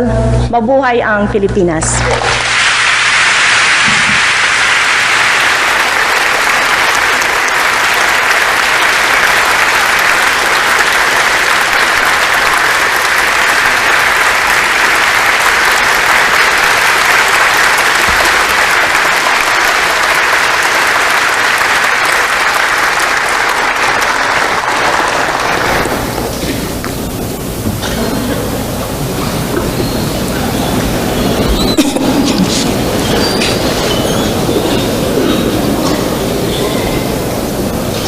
Senate President Jovito Salonga, Speaker Ramon Mitra, distinguished members of the Senate and the House of Representatives, Chief Justice Marcelo Fernan and the Associate Justices of the Supreme Court, members of the Cabinet, Your Excellencies of the Diplomatic Corps, distinguished guests, minamahal kong mga kababayan. We gather today at the most crucial time in our history. 7 days ago, a large portion of our country was rocked by one of the most serious natural calamities we have ever experienced. An earthquake which registered at magnitude 7.7 in the open-ended Richter scale and intensity 8 in the Rossi-Forel scale near the epicenter. The tremor struck at 4:26 in the afternoon. After 45 seconds, 9 of our cities and 39 municipalities in 15 provinces lay damaged, some almost totally devastated. As of this morning, based on the NDCC reports, we have accounted for 899 fatalities, most of them from the cities of Baguio and Cabanatuan. We have counted 3,061 injured. with Dagupan City suffering the worst. Actual property damage recorded so far is 2.6 billion pesos. But we estimate the total damage to properties to reach from 10 to 15 billion pesos. I personally visited Cabanatuan, Baguio, and Dagupan, sites of the heaviest damage to lives and property. There I saw and experienced for myself the grief that death and loss summon from our hearts. But it was not sorrow alone that was present in those disaster sites. Amid the debris, I saw the strength and courage. I witnessed the selflessness and heroism of our people. In the midst of devastation, there is the will to survive, to help others, to rebuild, to start anew. By the grace of God and the unshakable faith of the Filipino people, I am confident we will pull through. Yes, once again we face a crisis, but you and I and the rest of our people are not strangers to this. Since time immemorial, natural and man-made calamities have visited our land, bringing with them widespread death and destruction. And always our people would rise from the rubble. We would shake off the dust and wipe the tears. And while we mourn our losses, our hope for the coming of a new day never dies. Earthquakes can destroy the strongest man-made structures, but they can never shatter the faith of the Filipino. To this day, rescue and relief work goes on, but slowly and surely, our countrymen are gearing up for the next important task, that of rehabilitation. Our people are determined to go back to their normal lives within the next few days. Our farmers want to return to their fields. Our labor force wants to return to their workplaces. Our businessmen want to resume the conduct of trade and commerce. Today, they are no longer asking us for gestures of pity. They are asking for assistance to help them get back on their feet. I therefore come before you today to ask you to work hand in hand with me in the effort to restore the normalcy of our people's lives. There is, however, more that I would like to ask of you today. Let me ask you to look beyond rehabilitation and share with me instead the vision of the building of a much stronger nation. For while this is a time for grieving, so is this a time to survey the opportunities arrayed before us, the opportunity to grow further in our maturity as a people, to leave the mistakes of the past and build on our strength, to abandon the hatred and the division and to start afresh. As a people tested by suffering, faced with the options for a better tomorrow. At this point, we must ask, where shall we draw the needed fortitude to maximize these opportunities? From where I stand, I see four sources. First, our gains over the past 4 years. Second, the strength and courage that our people have demonstrated during this calamity. Third, the avenues for partnership among people and government that we have established. And fourth, our abiding faith in God, who has always cared for us. May I invite you to examine our gains. Last year, our nation bustled with productive energy. The 5.7% growth in our economy was well within target. A total of 17,480 million pesos in foreign investments poured into our country, 75% more than the previous year. Evidence of the continuing confidence of the international community in our economic recovery. We reduced our foreign debt by 4.3%, from $27,800 million in 1988 down to $26,600 million as of January of this year. Our stock exchanges registered a business volume of more than 22 billion pesos, unmatched in the history of our country's stock market. 1989 was definitely a banner year. Some 703,000 Filipinos gained access to new jobs as the unemployment rate in our country went down to 9.2% from the 9.6% registered in 1988.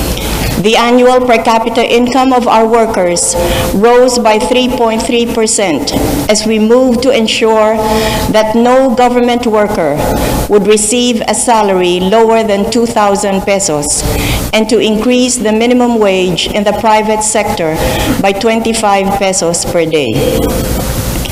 91,349 more Filipino families were able to build homes last year, the fruit of a vigorous housing program with an unprecedented record.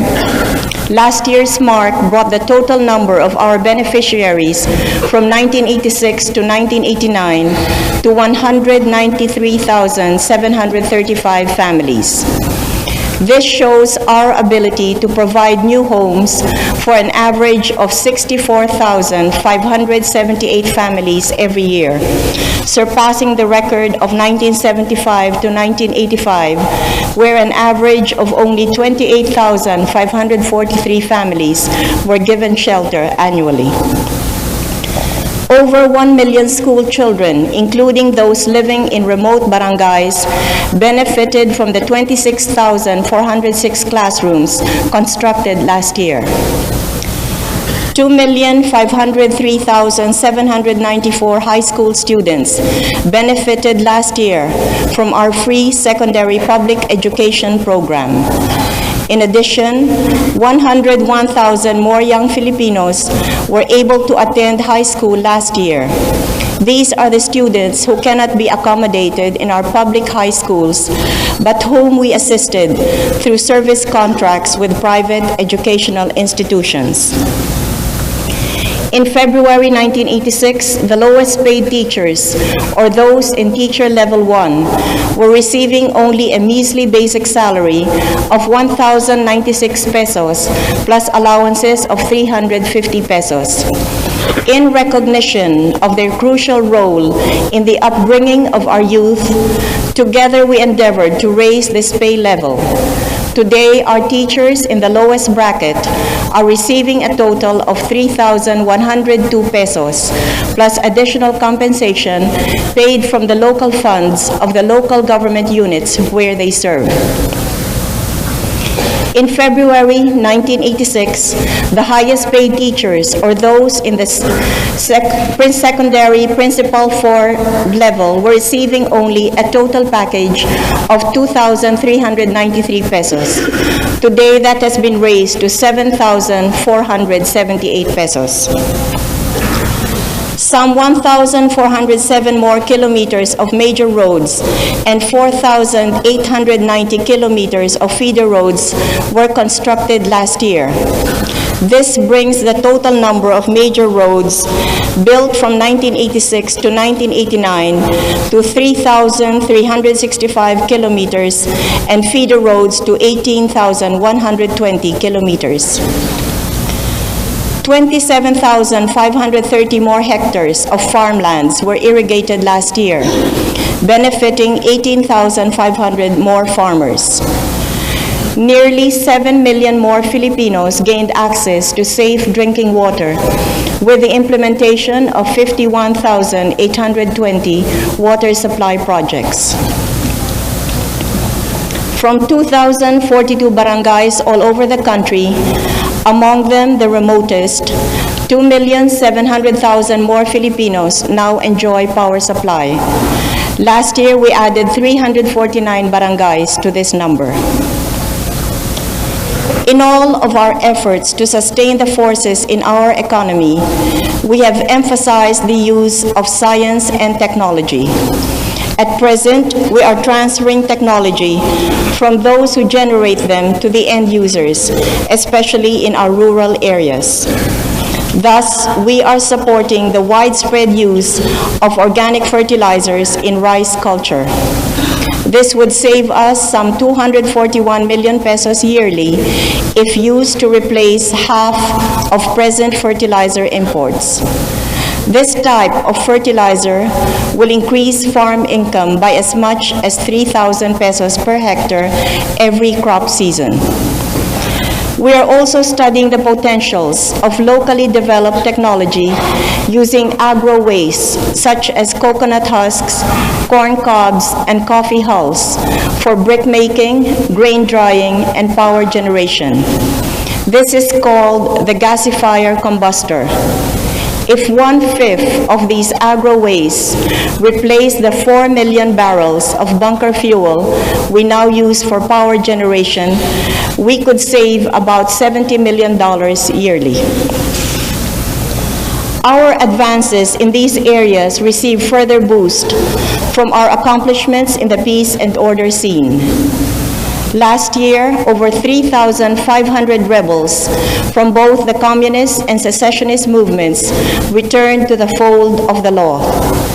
Another 2,500 surrendered during the first semester of this year. 63 ranking communist leaders were neutralized. Of this, 12 were top-ranking national leaders of the CPP-NPA.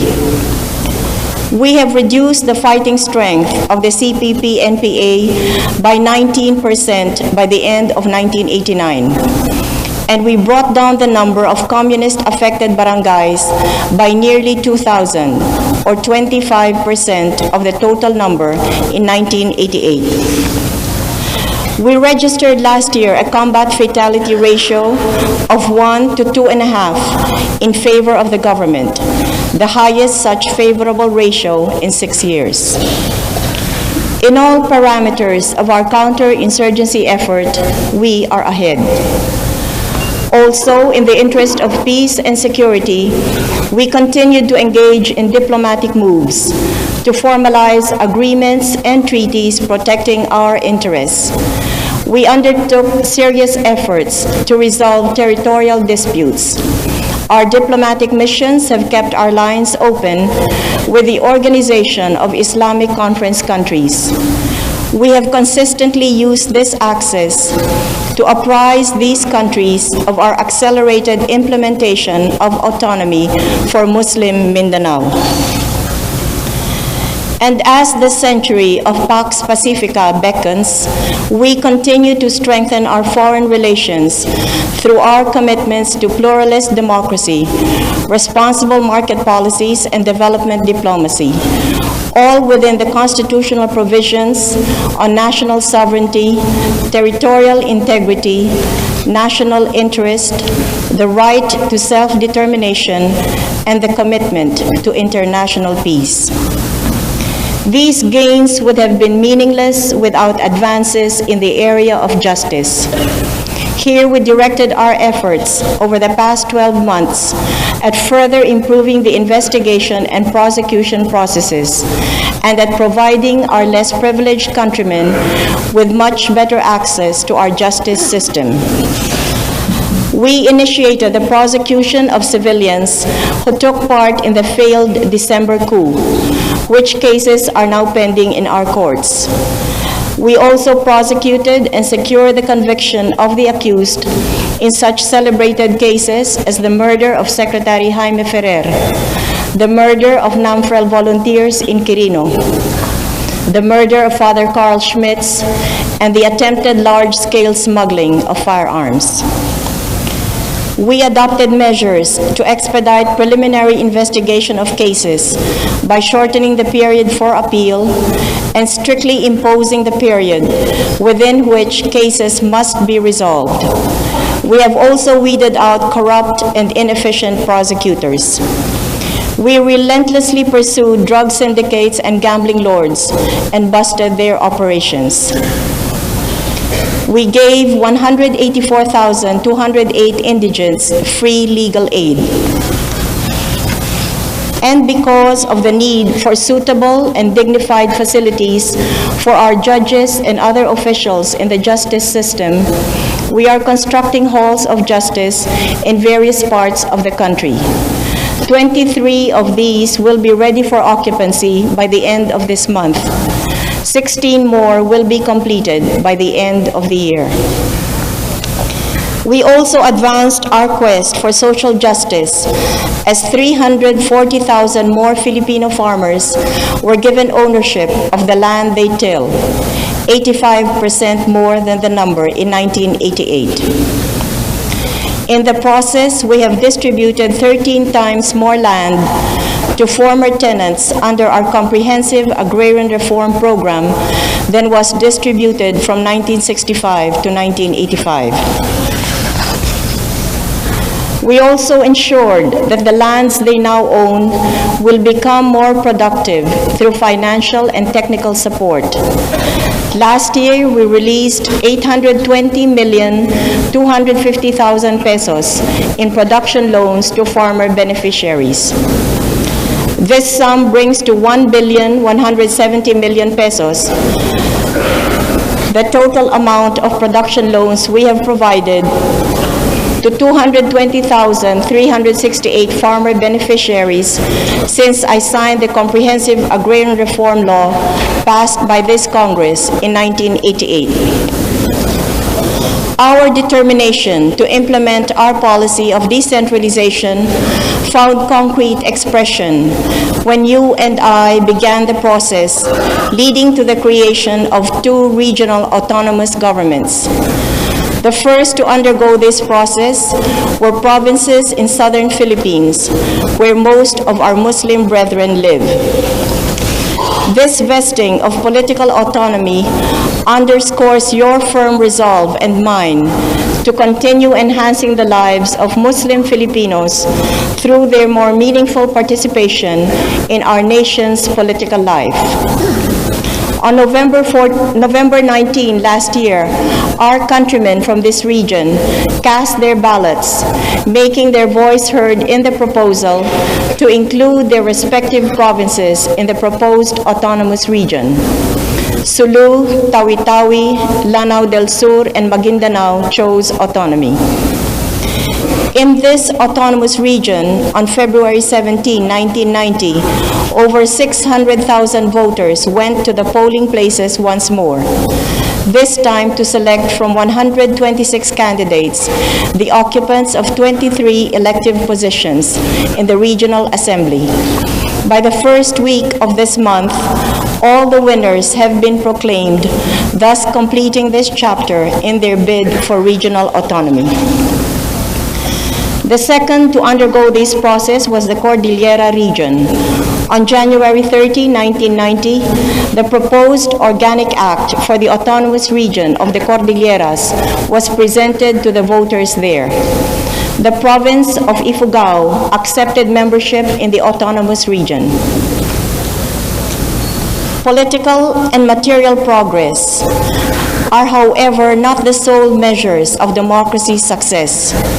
That is reckoned as well in the quality of a people's spirit, in their attitude to the present and hope for the future. Over the past months, in my continuing visits to the countryside, including the remotest and poorest provinces, I listened to our people and examined their lives. Having watched them so closely, I am encouraged by their resiliency and determination. Spurred by the support given them by government, they have set out to fashion for themselves a new and bright future. They are relying on their resourcefulness and industry and on one another to improve their lives. Last year, I felt this resurgent spirit enkindled in the people of Bataan and Bohol, Cavite and Laguna. I saw this again among our countrymen in Negros Oriental, Zamboanga City, as well as Cotabato City. This year, I saw this among the garments and livelihood cooperatives of Bulacan and among the farmers of the People's Livelihood Foundations of Pangasinan and Tarlac. This is evident too among the people's organizations of Catanduanes, Pampanga, Romblon, Negros Occidental, North and South Cotabato, Rizal, Iloilo, and Camarines Sur. In many parts of our country, I saw a new determination among our people to work hand in hand with us, to link arms with us in our effort to translate our democracy into a better life for our people. As we, however, were making real headway in our socio-economic thrusts, the enemies of our democracy, who comprised some 2% of the military, struck on December 1, 1989, in a futile bid to blunt the impact of the gains of our democracy. For a few days, these misguided elements waged war against our people, employing a terrifying fear strategy that unmasked all their pretensions to ideological inclinations. Before our people, they attempted to display brute force, hoping to create an aura of armed victory. By December 6, the show was over. True to form, the leaders of the failed coup deserted their men once more to face the consequences of their act. Once more, our people and the 98% of our armed forces who remained loyal to our Constitution thwarted the evil design of this band of military adventurers and their civilian supporters. Once more, we proved that we are a resolute people. While we have yet to fully recover from the consequences of the imprudence of these misguided elements, our resolve to move forward has not been diminished. This failed adventurism has underscored the fact that our restored democracy has gone past its fledgling stage. It has proceeded to mature and is now ready for a more profound expression in our life as a nation. I am truly encouraged by what our people have proved themselves capable of. They have worked hard with us to give substance to the meaning of participatory democracy, not just in the political arena, but in the realm of our nation's social and economic life as well. As President, I have deemed it fitting to enshrine in a people's movement the transformation of democracy from concept to reality by our countrymen. Hindi ako binigo ng ating mga kababayan sa pagtawag ko sa sambayanan upang magkapit-bisig. Tumugon ang mga kababayan nating tahimik na nagpapatulo ng pawis upang bumuti ang buhay ng kanilang pamilya, kapwa at komunidad. Ang mga kabisig nating ito ang nagbigay buhay sa diwa ng EDSA. Sa lahat ng dako ng ating bansa ay taglay pa rin nila ang diwa ng revolusyon ng 1986. Patuloy silang kumikilos laban sa kahirapan, kaguluhan, sakit at kamangmangan. Katulong natin sila sa pagpapabilis at pagpapalaganap ng ating mga programa sa reformang pansakahan, sa kapayapaan at kaayusan, sa pangangalaga ng ating kalikasan at likas na yaman, sa pagpapatupad ng desentralisasyon at sa paghango natin sa mga kapuspalad nating kababayan mula sa kahirapan. Kasama natin sila sa pagtulong sa mga biktima ng nagdaang lindol sa Cabanatuan, Dagupan, Baguio at iba pang mga pook. Binigyang buhay ng mga kabisig nating ito ang diwa ng ating saligang batas. Binigyang halimbawa nila ang tunay na kahulugan ng demokrasya. The magnitude of our people's involvement in the business of our nation today is without precedent in our history. All these find expression in a national movement, a movement that recognizes the silent, enduring crusade of our people and their call for participatory democracy. We shall count on the strength of this partnership as we take the next steps in the building of a stronger nation. Now, the Filipino people must continue to lead the way. Many have benefited from the example of our previous struggles, Many more stand to profit from what we shall make out of our democracy and freedom. We have proven many things during the past 4 years. There is still much that has to be done.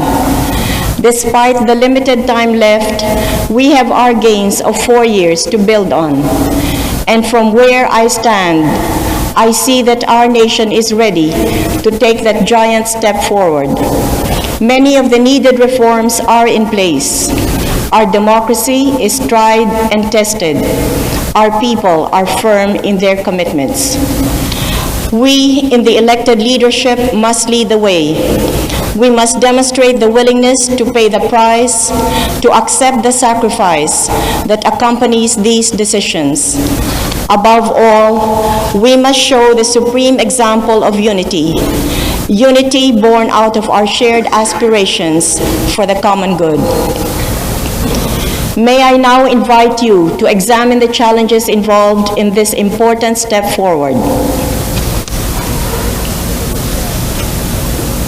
First, it is imperative that we take decisive steps to continue enhancing our nation's productive capabilities. We recognize the reality that the sufficiency of food on our tables is an important benchmark of the success of our democracy. We took a crucial step when we launched our National Rice Action Program early this year. Through this program, we expect to achieve a sustained annual growth rate in our production of at least 3 to 3.5% in rice and at least 5% in corn. We expect, however, that despite the massive resources and support we are giving our rice farmers, we will still experience a heavy toll on our harvest due to the prolonged dry season that we just experienced. Fortunately, our earlier gains in the agricultural sector will cushion the effect of this drought. The productivity of our industrial sector was increased because of the peace that now characterizes much of labor management relationship. Our renaissance democracy has helped our workers appreciate more deeply the value of the peaceful resolution of conflicts. The number of strikes and lockouts have significantly decreased. In the process, 1 billion pesos in workers' salaries and benefits and about 5.7 billion pesos in production costs were saved. We are supporting our drive for greater productivity with a streamlined but responsive infrastructure program that places special emphasis on our countryside. Of the total 6,297 kilometers of roads that we constructed last year, 95% were built in the provinces. We have also placed emphasis on infrastructure that would support livelihood in our rural areas. Much of the productivity of our countryside rests on our speedy implementation of our comprehensive agrarian reform program. The selflessness of a mature people could provide this program with a much-needed boost. We also need to enhance productivity by more responsive programs on energy. We recognize the setbacks resulting from the power shortage we all experienced this year. While we have already instituted the remedies necessary to bring our power supply back to normal, we are determined to put in place the needed long-term power infrastructure that will assure our people a permanently stable supply of electricity. These energy programs must be complemented by our efforts in the areas of telecommunications and transportation. The archipelagic nature of our geography calls for a safer, modern, and more efficient system of inter-island water transportation. We must remember that the highest priority in our quest for greater productivity are our disadvantaged countrymen. If we produce more, those who have less shall have more to partake of. This is the rationale for the many reforms we have implemented to tilt the balance in favor of the less privileged to tilt the balance in favor of the countryside. Our efforts at increased production must be complemented by our reinvigorated drive for conservation. I believe an important expression of our maturity is our exercise of good stewardship over our resources. I am pleased to report that we marked a milestone last year in our reforestation program. In 1989, we reversed the deforestation trend. We have now planted more areas with trees than the areas wasted by the irresponsible exploitation of our forest resources. Linking arms with our people and with non-governmental organizations, we have created a vision of development without destruction. To underscore this commitment, I directed the Department of Environment and Natural Resources on June 1, 1990, to blast all roads leading to virgin forests being used by illegal loggers. Furthermore, we have drastically reduced the number of timber license agreements from 142 to 75. Our maturity must now also be reflected in our stance on the population issue. I am aware that this is an emotionally charged subject matter that some of us have opted to shelve or even totally ignore in the past. We must now face this responsibility squarely and address it as a crucial health issue. A health issue where the well-being of our children, mothers, families, in fact of our whole society is at stake. Here we would like to give life to Article 15 of our Constitution, which upholds the importance of our families and the right of our children to proper care and nutrition. At stake here too is the very application of the principles of our democracy, where our people make the choice, where the final judgment on the morality of their choices is left to the freedom of their conscience. The magnitude of the rebuilding work that is before us calls for the involvement of many more hands. There is thus a need for greater involvement among our youth, especially in activities where they are given the opportunities to appreciate the value of hard work, love for country, and a mature sense of responsibility. In calling for this, we uphold the provisions of our Constitution, for we thereby underscore our recognition of the youth's vital role in nation building. For 2 years now, we have provided our youth with a vehicle for participation in public and civic affairs through the President's Summer Youth Program. Over 71,000 young people took hands-on jobs in the countryside, in private sector offices, and in our government agencies. We exposed them to the realities of life while encouraging them to keep their idealism and advocacy for reforms. And this month, we called on them to march with us in our fight against drug abuse. They have responded well with the launching of the Junior Drug Watch. I hope that in the coming years, there will be even more participation by them in these activities. Our maturity is also anchored on a citizenry whose sense of patriotism is expressed in their honest and active participation in our revenue generation effort. This was evident last year as we increased our tax collection by 35.4%, from 90,400 billion pesos in 1988 to 122,400 billion pesos last year. The more important expressions of our maturity, however, are the policy decisions we shall make as we adopt innovations in our revenue generation scheme, as we shift the tax burden from our poorer countrymen to the more affluent sectors of our society, as we enhance the equity and progressive character of our income tax measures, as we promote local autonomy through stronger local financing, as we continue to improve our tax administration. We shall also undertake even more decisive steps towards lowering inflation and bringing down our fiscal deficits. In connection with this, we are intensifying our revenue generation efforts. We are accelerating the sale of government assets, even as we take all the necessary measures to minimize public spending.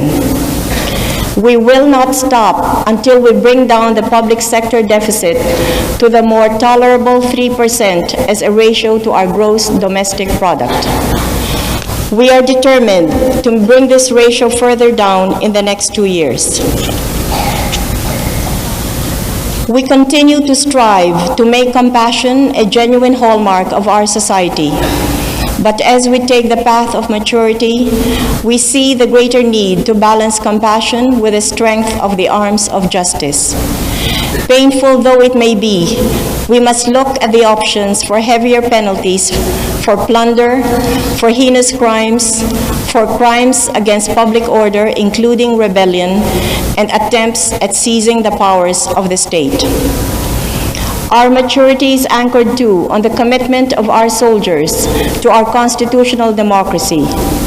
While there are still a few within the AFP who continue to hang the sword of Damocles over our people, I am proud to say that on the whole, the Armed Forces of the Philippines continues to be the protector of our democratic gains. Even as they perform their mandate of keeping peace and order in our land, they are also our partners in our development goals. I cite in particular our AFP Engineering Corps, whose engineering brigades undertake the construction of several vital infrastructure, particularly in the areas threatened by insurgency. I am pleased to note that even in our peace and order efforts, the partnership approach is applied. The civilian sector continues to play a vital role in our integrated strategy towards the attainment of these goals. This partnership is evident in our various interagency councils, such as the Peace and Order, the Regional Development, and the National Reconciliation and Development Councils. Our maturity is anchored on our ability to earn and maintain a place of honor and respect in the community of nations. We acknowledge the support of our friends in our economic development thrusts. Last year, we obtained pledges and grants totaling $3.5 billion, 98% of which have already been programmed or utilized for specific projects. This place of honor also rests on our credibility before our international creditors. Today, we still suffer from the burdensome legacy of the past. Our foreign debt continues to stare us in the face, and so does the responsibility of servicing all of these debts. Since the time we inherited these liabilities, you and I have not stopped looking for better repayment terms from our creditors. We have also pushed back the terms for the repayment of the principal. Where opportunities are present, we have taken advantage of them so as to buy back debts at significant and favorable discounts. I share with you the concern that a significant amount of our country's foreign exchange receipts flows out to service our foreign debt. I share with you the strong desire to see the day when our precious foreign exchange shall be used instead to fund social development. It is also my hope, however, that Congress would share with me the concern that any move we take on the manner of debt repayment must never jeopardize in any way our painfully built good standing with our creditors. The systematic approach we have adopted over the past 4 years has been beneficial to our people, to our constituents. This approach has favored our economic growth, price stability, and our renewed access to the international financial market. Our economy today is one of the best performing among nations with substantial foreign debt. And this has been possible only because our creditors believe that they can count on our word and commitment. You and I must work together to keep it that way. Finally, we must address the issue of our relationship with the United States of America. We are determined to chart a new course in our relationship with our longtime ally. I serve the notice of termination of our military bases agreement. I have made sure that the provisions of our Constitution have been strictly adhered to. Above all, I have painstakingly endeavored to ensure that the national interest will be upheld whatever the outcome of our future discussions with the United States. I serve that notice of termination, knowing the far-reaching consequences of that act. I declared our preparedness to look into other possibilities in our relationship with America. I underscored our desire to keep the friendship, whatever form our partnership may take in the future. In this historic event, there is a paramount issue to address. This is the question of our ability as a people to live out to the fullest the true essence of sovereignty. We must ensure that in making the decision as to whether the bases must go or stay, we must unite instead of divide. Should we become a nation divided after this decision, then there shall be no sovereignty to speak of. To follow our national will, whatever option we might take, we must first agree to rid ourselves of unhealthy division. Only then can we stand up to any foreign nation and say, this is our people's decision. We shall pursue it by every means. When the two houses of our Congress therefore meet in this fourth regular session, there are two things I shall ask of you. First, I ask you to consider and appreciate the significance of this time in our history. I ask you to consider the options for a giant step forward that are arrayed before us. And second, I ask you to address a legislative agenda that will push our democracy further into that level of maturity, a higher level of maturity necessary to the rebuilding of our nation. A good part of this agenda is drawn from initiatives already taken by the two houses of Congress. In adopting this agenda, we focus on the commonality of our goals and our shared vision for our country and people. I recognize as well that most of the bills in this agenda have been passed by one of the two chambers and accordingly transmitted to the other. It is my hope and urgent call that this agenda we have worked out together will be completely enacted during this fourth regular session. May I now propose the following.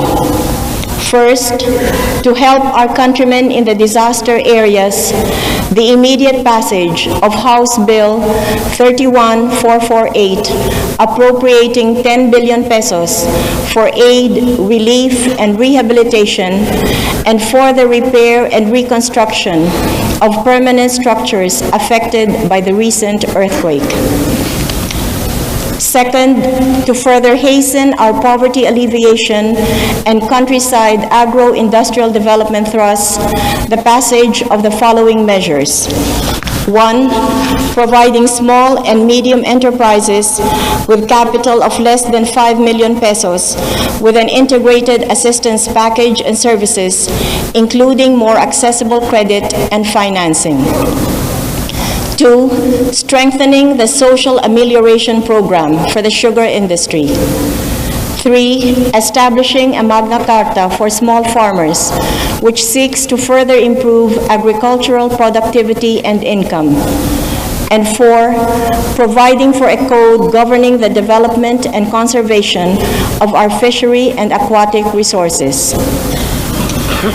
Third, to further strengthen local autonomy, the immediate passage of the Local Government Code, particularly the provisions rationalizing the allotment system to increase funds at the disposal of local government units. Fourth, to further emphasize our concern for protection of the environment, the passage of the following bills. 1, providing for comprehensive anti-pollution measures, including increased penalties for violations thereof. 2, increasing charges for the cutting of timber and other forest products to levels that better reflect their economic value. And 3, updating the 53-year-old public land law to conform to new realities. Fifth, to enhance the equity and progressive character of our tax system, the passage of a tax reform package, which includes, among others, the following bills. 1, increase in personal exemptions from income tax. 2, imposition of the affluent consumption tax. 3, provision of ceilings on certain business deductions. 4, conversion of the ad valorem tax on oil products to specific tax. And 5, gradual phase out of the gross receipts tax on banks to help cut intermediation costs. 6, to underscore our sovereignty and independent foreign policy. 1, the passage of the law creating the Base Lands Development Authority to implement the Bases Conversion Plan, which will be submitted by the Legislative Executive Bases Council. And 2, the passage of a law upgrading our Foreign Service Corps. 7th, to accelerate the upgrading of our transportation system. 1, the passage of a law increasing the capitalization of the Philippine National Railways. And 2, a law increasing the capitalization of the Light Rail Transit Authority. And 8, to strengthen the safeguards of our democracy, the passage of the following measures.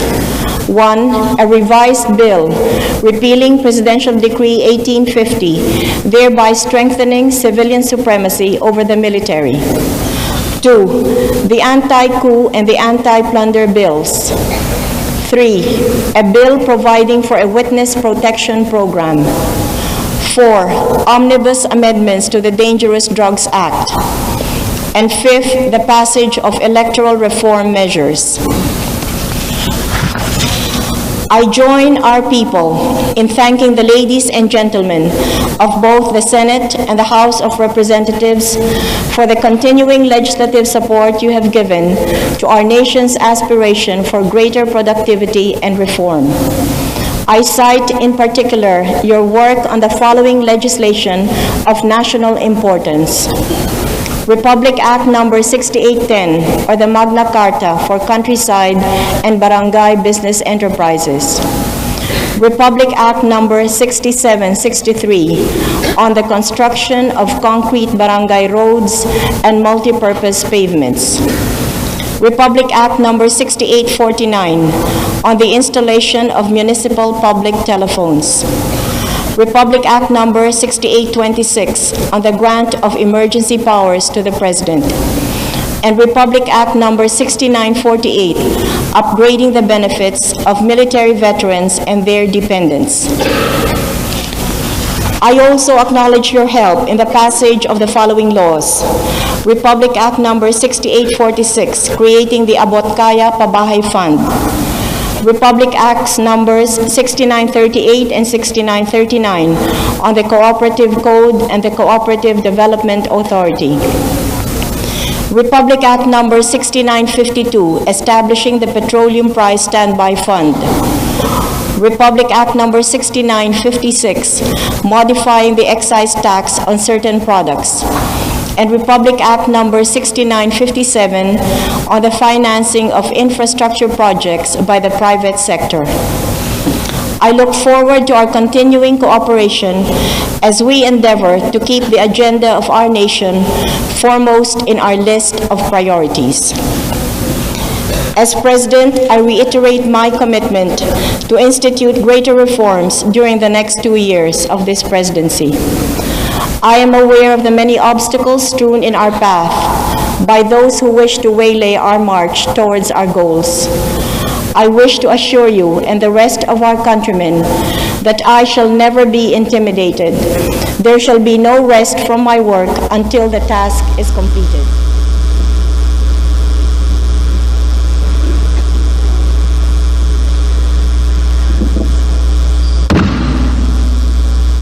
Ladies and gentlemen, Her Excellency the President.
Senate President Jovito Salonga, Speaker Ramon Mitra, Chief Justice Marcelo Fernan, Honorable Diosdado Macapagal, distinguished members of the Senate and the House of Representatives, Your Excellencies of the Diplomatic Corps, fellow workers in government, honored guests, minamahal kong mga kababayan.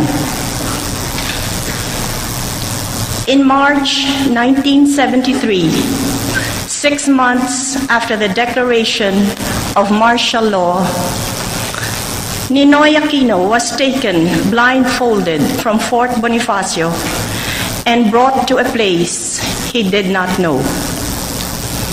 He was stripped naked and thrown into a cell. His only human contact was a jailer. The immediate prospect in such a place was a midnight execution in front of a grave dug by himself. The purpose was as clear as it was diabolical. It was not to kill him yet, but to break him first, and with him, break the compelling proof that men can stand up to a dictatorship. He came close to giving up, he told me. He slipped in and out of despair.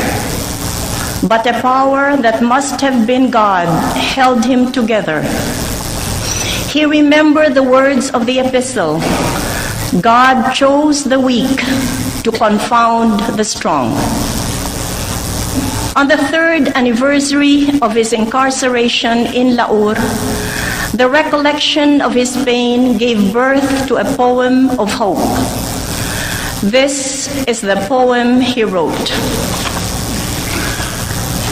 I am burning the candle of my life in the dark, with no one to benefit from the light. The candle slowly melts away. Soon its wick will be burned out, and the light is gone. If someone will only gather the melted wax, reshape it, give it a new wick, for another fleeting moment, my candle can once again light the dark, be of service one more time, and then goodbye. This is the anguish of good men, that the good they do will come to nothing, that pains suffered in obscurity or sacrifices made away from the sight of men amount to the same and mock the man or woman who bears them. Mr. Senate President, Mr. Speaker, members of the Congress, distinguished guests, my countrymen, that is not true. None of the good that we do is ever lost. Not even the light in an empty room is wasted. From Ninoy's burnt-out candle and thousands like it, in cells throughout the garrison state, we gathered the melted wax and made more candles to burn not as long in such loneliness, but much more brightly, all together, as to banish the darkness and light us to a new day. You might ask, when will the President stop invoking Ninoy's name? My answer is, when a President stands here, other than by Ninoy's grace, and not while gratitude is nourished by memory, not while we acknowledge that it was his sacrifice that gave us back our freedom and restored the freely elected office whose incumbent must stand every year in this place. 5 years have passed. My term is ending, and so is yours. As we came, so should we go, with grateful acknowledgement to the man who made it possible for us to be here. A man who discovered hope in the starkest despair and as something yet to teach a country facing adversity again. It would be foolish to ignore what is staring us in the face. Our march of progress brought us far, but such misfortunes have come upon us as to make us feel that we are not much farther from where we started. The eruption of Mount Pinatubo is the biggest in this century. Abroad, its effect is so far-reaching as to lower the temperature of the earth. At home, it is so devastating, it knocked off 80,000 productive hectares from our agriculture and destroyed the commerce of at least 3 provinces. Hundreds of thousands were driven from their homes and livelihoods and thrown on the kindness of relatives and countrymen and on the solicitude of the state. It was an event so powerful, it wiped out the largest military base in the Pacific and changed the nature of our relationship with an old ally. In the wake of the volcanic eruption, more has been revealed about that relationship than was covered by its ash. Before Pinatubo, there was the typhoon that cut a wide swath of destruction across the southern regions. And before that was the killer quake that cut off the northern parts of the country, destroying billions of pesos in infrastructure, causing the loss of billions more in foregone economic activities. It leveled the city of Pines and buried children in the rubble of yet another city.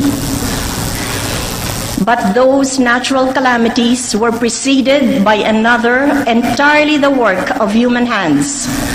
The massive December 1989 military revolt that cut short a second economic recovery after the dislocation caused by the earlier August 1987 coup attempt.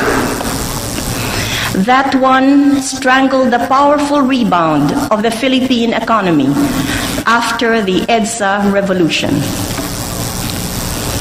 I mention these calamities not to excuse the perceived shortcomings of my administration, nor to brag about my indestructibility.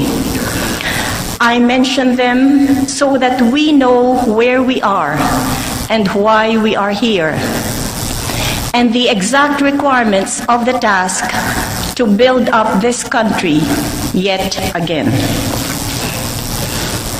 I mention them because I will compare them with what we had and lost. And then I will ask, was it all in vain? And I will answer, it was not. No more than a hero's life is wasted. By 1985, the economy had contracted considerably. Its rate of growth had been negative for 2 consecutive years. The country was at a standstill, as if waiting only for the last rites to be performed. By 1986, we had turned the economy around in less than a year. We improved on that performance the year after. The rate of unemployment was reduced. The volume of new investments significantly increased. New industrial projects were introduced. Hitherto idle industrial capacity was fully utilized. The foundation of new regional industrial zones was laid. Public infrastructure and services strained under the load of expanding economic activity.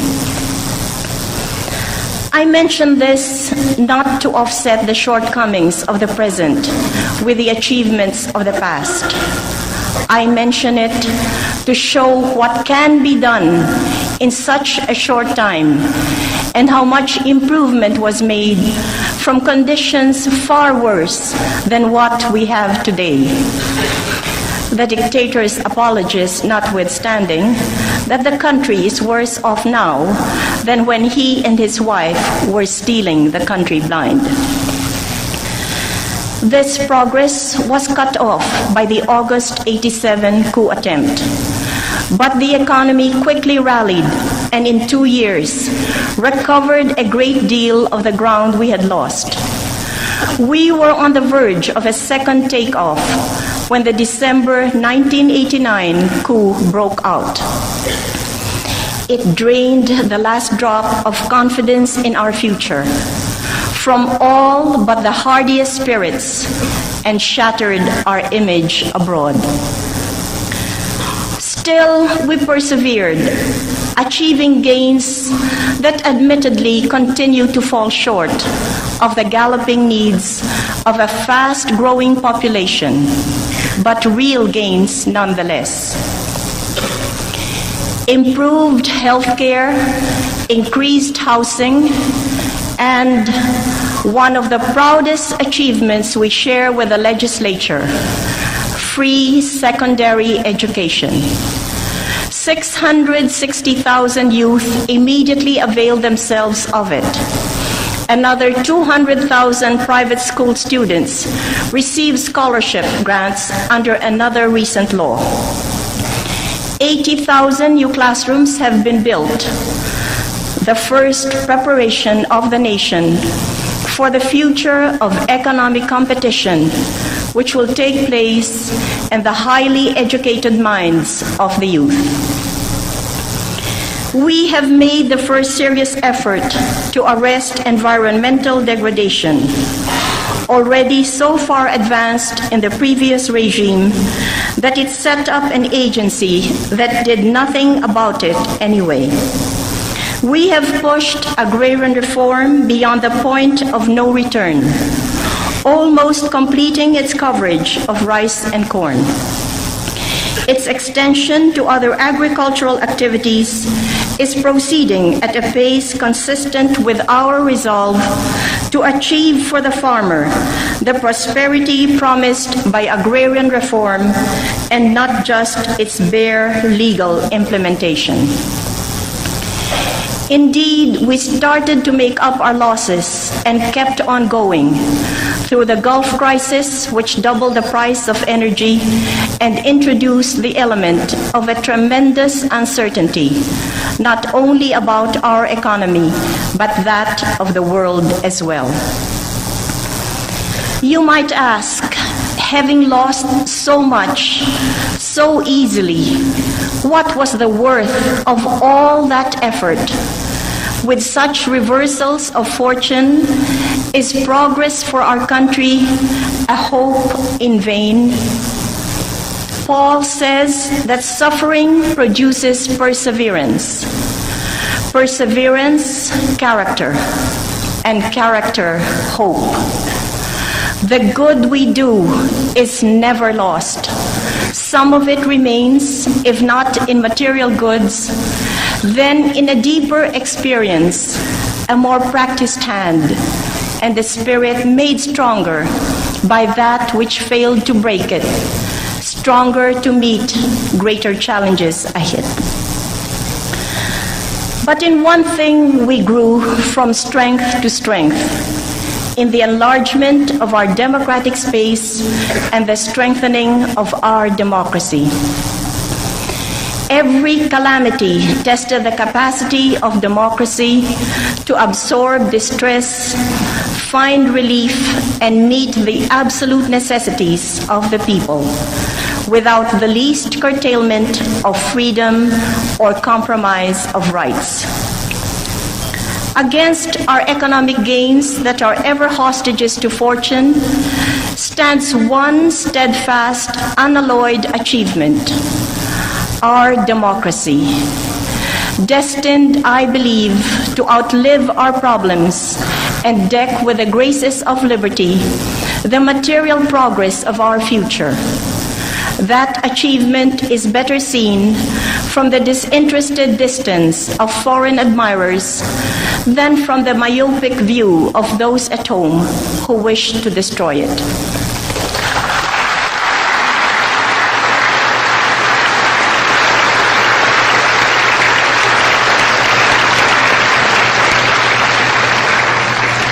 It is an achievement entirely in our power to preserve and enhance. Visitors from the New Germany asked me, what things strengthen democracy? Economic progress, naturally, I said, but the attainment of that depends on external factors more than on the will of a developing country. But there is a way to strengthen democracy that is within any country's reach. That is through the empowerment of the people. This is obvious to a government like ours that came to power by its means, as well as to a people like the Germans who attained complete freedom in the same way. But empowering the people means more than just giving them elections every 3 years. It means enlarging their contact with government beyond elections, to its daily workings, so that the vast resources of one support the initiatives of the other, and the policies of government are refined by the insights of the people. Ngunit ang pagkaloob ng kapangyarihan sa mamamayan ay nangangahulugan hindi lamang ng pagdaraos ng halalan tuwing ikatlong taon.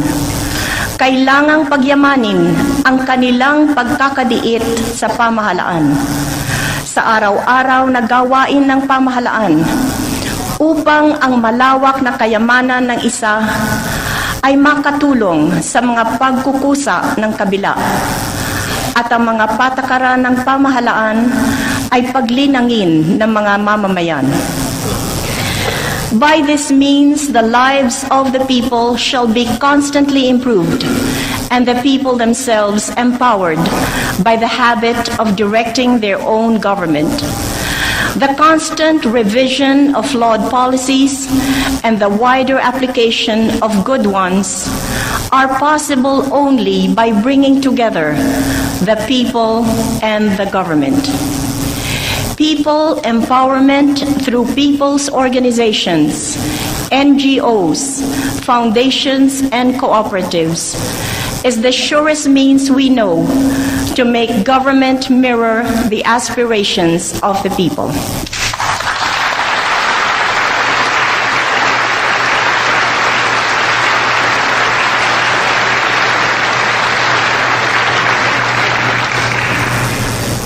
In the past, the idea was to give the people just enough power to elect their mistakes and suffer the consequences until the next elections.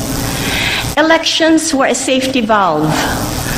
We want elections to be just one of other more effective means to bring the people into government and government to the people, to make it truly a participatory democracy.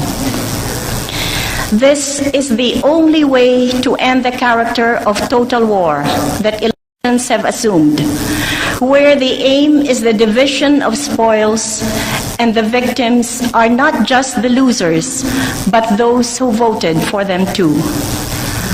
Such elections are like Russian roulette, where your chances are 5 to 1, your life will not improve, and 1 to 5, you will blow out your brains. Participatory democracy will end the practice of punishing provinces and municipalities for the wrong vote in the last poll.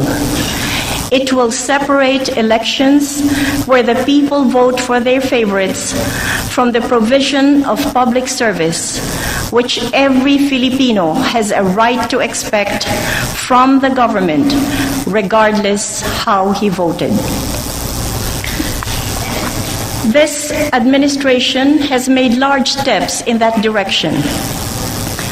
To the disappointment of those who marched with me against the Marcos regime, my administration has plowed resources into regions and provinces where I was cheated in the snap elections. The politics of revenge has had its day. The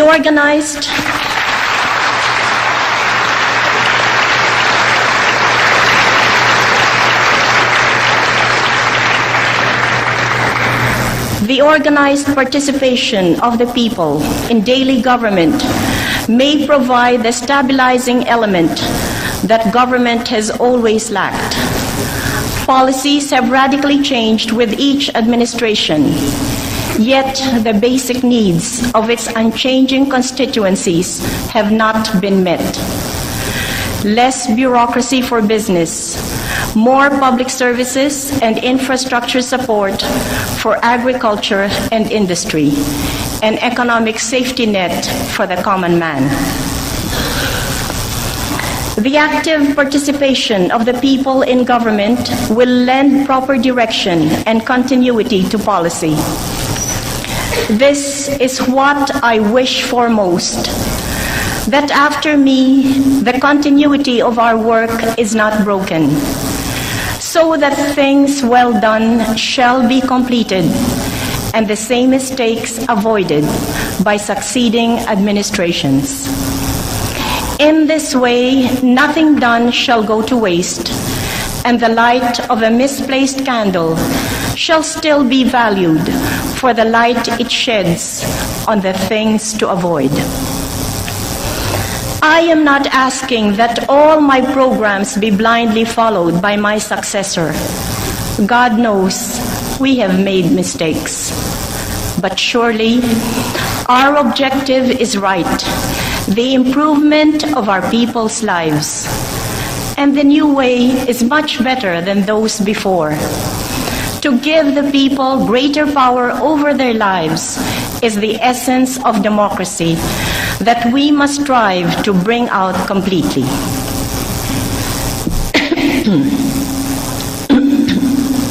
These ideas articulated in the Kabisig movement may not have been well received by this body. It was wrongly projected.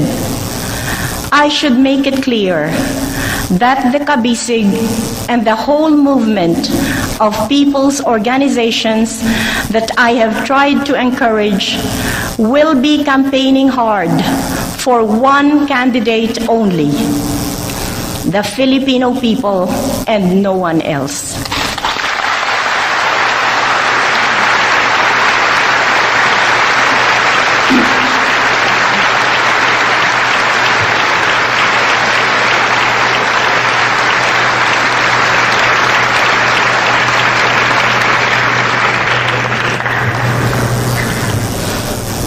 Give the People Power movement another chance, for it will go on regardless.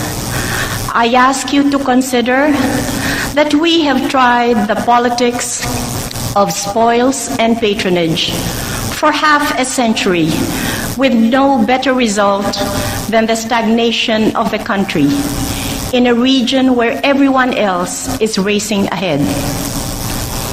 The formula for success is said to be dictatorial government, but we tried that already with worse results than the most irresponsible democracy can produce. Besides, the spirit of our race will not accept a dictatorship, and memories fresh as the scars it left will not let us consider that option again. Democracy is the only way for us. We must therefore find the ways by which the pitfalls that go with its blessings are reduced, while its inherent strengths are brought to the fore. Of those strengths, the most promising is people power, a reserve for nation building we tapped only once in our history with such marvelous result. A detailed report of the performance of government is before you. The legislative agenda, principally the local government code, the civil service code, revenue enhancement measures, and electoral reforms, has been communicated to the Senate President and to the Speaker of the House. This is the last time I shall address you on such an occasion as this. Let us clear the air between us. I could have made things easier for myself if I had opted for the popular. I could have repudiated the foreign debt, won the passing praise of a greatly relieved people, and the lasting contempt of a devastated country. I could have opted for outright hostility towards the international banking system and invited its retaliation. But the only result would have been to weaken the present democracy against the conspiracies of the former government, which contracted the miserable debt in the first place. I would have taken the chance if I were the only one at risk, but I had a country to take care of.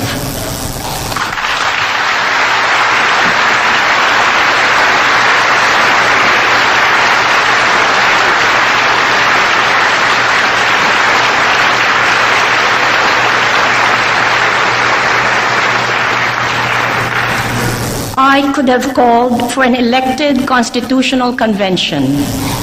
Surveys showed that an elected convention was the popular choice to draft a new constitution. But I believed it was more important to draft a constitution and submit it for ratification in the shortest time possible and hold elections immediately.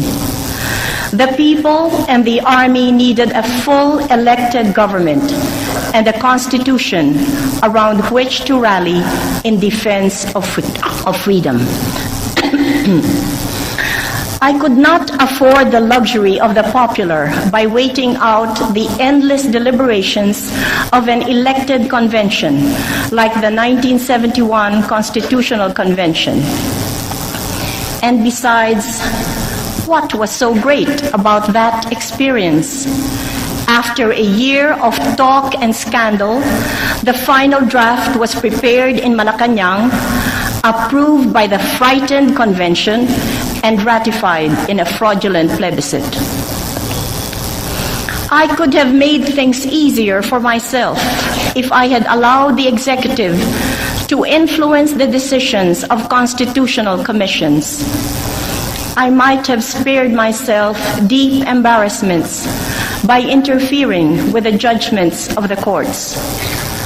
But I uphold the independence of these bodies.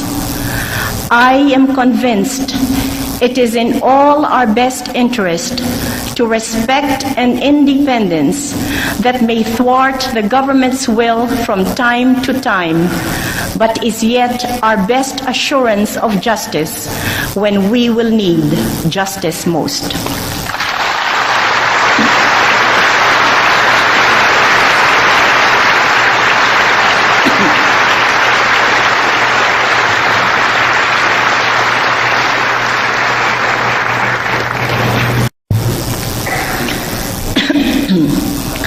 I firmly believe in the freedom of the press, and I accept the criticisms poured on me, painful as they are, as part and parcel of the hazards of public service and conducive to its honest performance.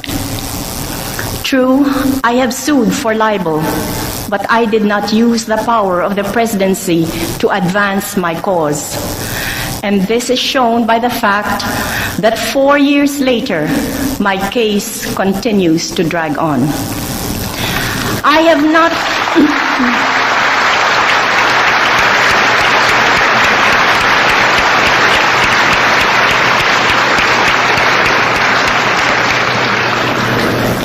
I have not forgotten that what my husband wanted most in prison was for the public to hear the side of freedom, and no newspaper would print it.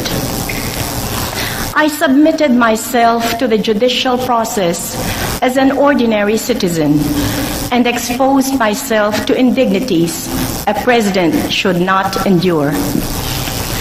But I want to encourage people to seek redress in the law, despite the inconvenience, rather than in vindictiveness which has no end. I want them to make the cause of justice for one the cause of justice for all.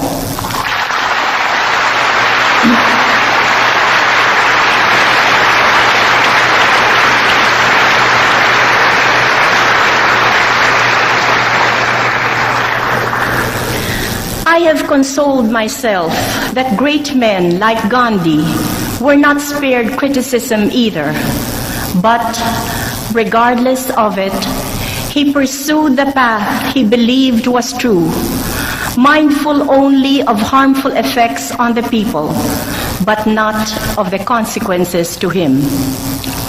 He believed that God demands no less of us than that we follow our conscience. God will take care of the rest. I could have done the popular thing in the last administration and arranged a nicer retirement for myself. But my instructions to PNB, DBP, GSIS, SSS, and Land Bank were explicit.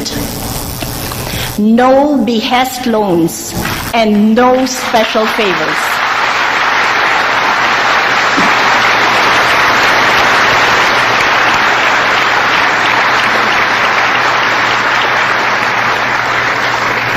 And no special favors, whether to relative, friend, or political supporter. This accounts for their sterling performance, for the unprecedented public faith in their competence and integrity, and for the incalculable contribution, particularly of PNB and the Land Bank, to the development of cooperatives and the financing of small and medium enterprises, wherein lies the strongest hope of progress in these times. We can roll back prices at the drop of a hat and spare ourselves all the aggravation, but we learned that hasty rollbacks exacted a heavier long-term cost on the economy and ultimately on the people than they had saved. I could have done any of the things calculated to win a passing popularity at home. I could have thrown away by so-called popular solutions the goodwill we have built up in financial circles by the strict performance of our obligations. This is the goodwill that accounts for the continued support extended to the Philippine Assistance Program. Anyway, most of the pledges to the PAP are redeemable in the next administration. I could have said, let my successor be presented with a bill for my popularity today. But it is the people who would pay the price, and I am not made that way.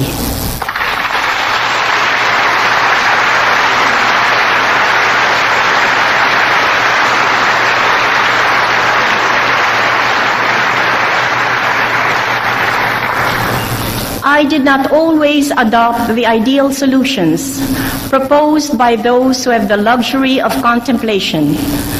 Government often had to do what pressing realities compelled it.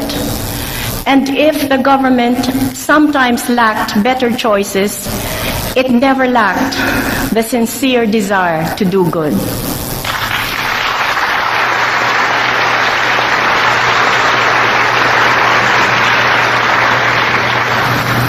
I could have promoted only military officers popular with the press and ignored the experience of a democratic government that has been the principal military objective of the rebel forces and an insurgency that just doesn't know when to quit. But I chose instead commanders of proven courage, leadership, and fidelity to the Constitution.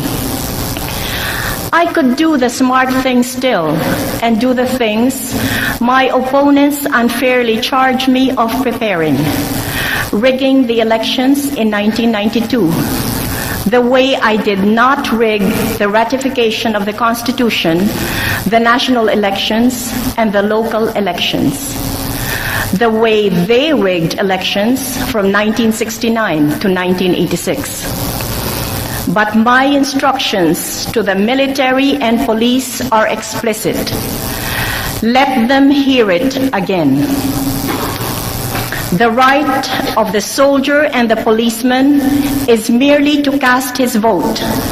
His greater and solemn obligation is to assure the right of others to cast their votes and get them honestly counted.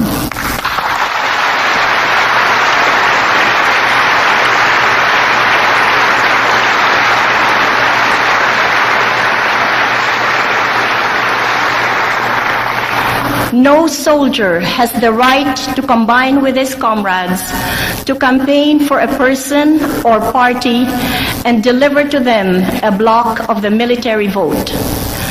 No member of the military shall lend his name, prestige, and the influence of his position to anyone's campaign. The same holds true for the police.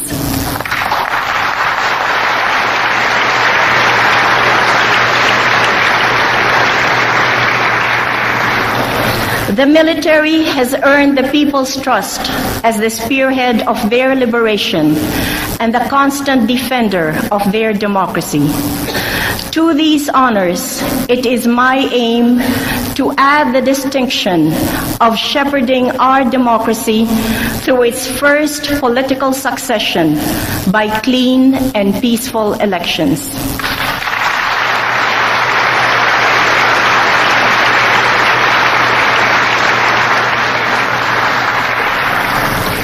I will not preside as Commander-in-Chief over the kind of military that cheated the opposition in 1978 and me in 1986.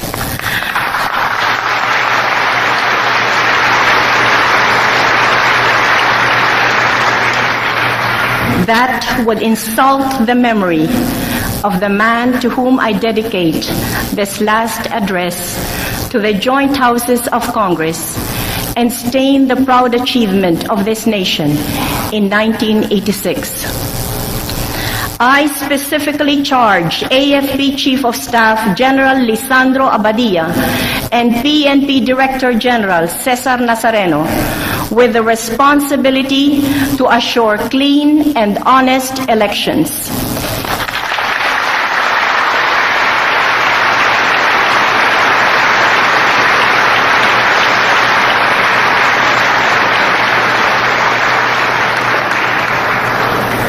While they may not fear my displeasure because I will not be president then, they will face the judgment of the disappointed country. Yes, I could have done all those things that win wide acclaim, exiting as grandly as any president could wish. But while my power as president ends in 1992, my responsibility as a Filipino for the well-being of my country goes beyond it to my grave.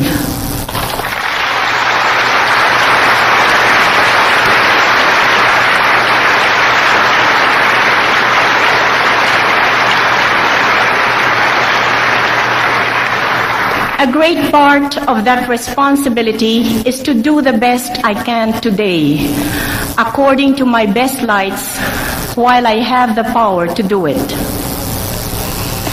As president, I have never prayed for anything for myself, only for our people. I have been called an international beggar by the military rebels. Begging does not become me, yet perhaps it is what I had to do. I could have kept my pride and held aloof, but that would not have helped our people. And it is for them that I was placed in this office.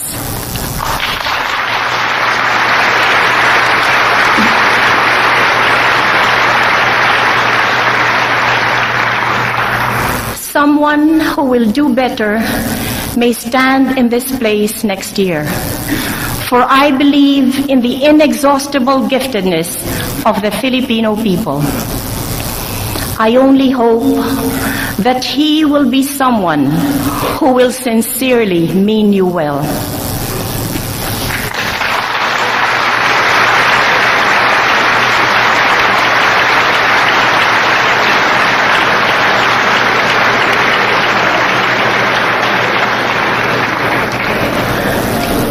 I hope that history will judge me as favorably as our people still regard me, because as God is my witness, I honestly did the best I could. No more can be asked of any man.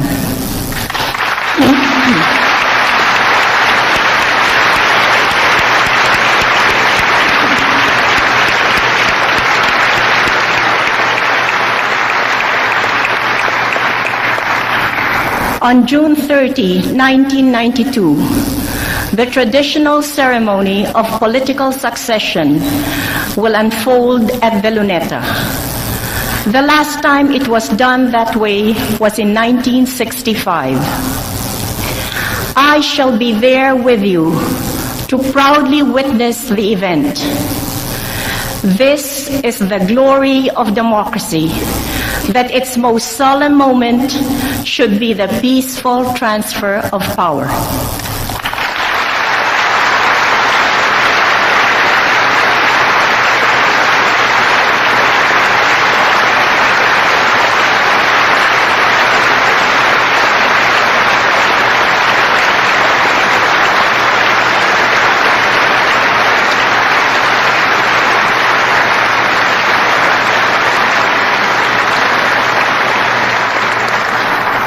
Maraming salamat sa inyong lahat at paalam.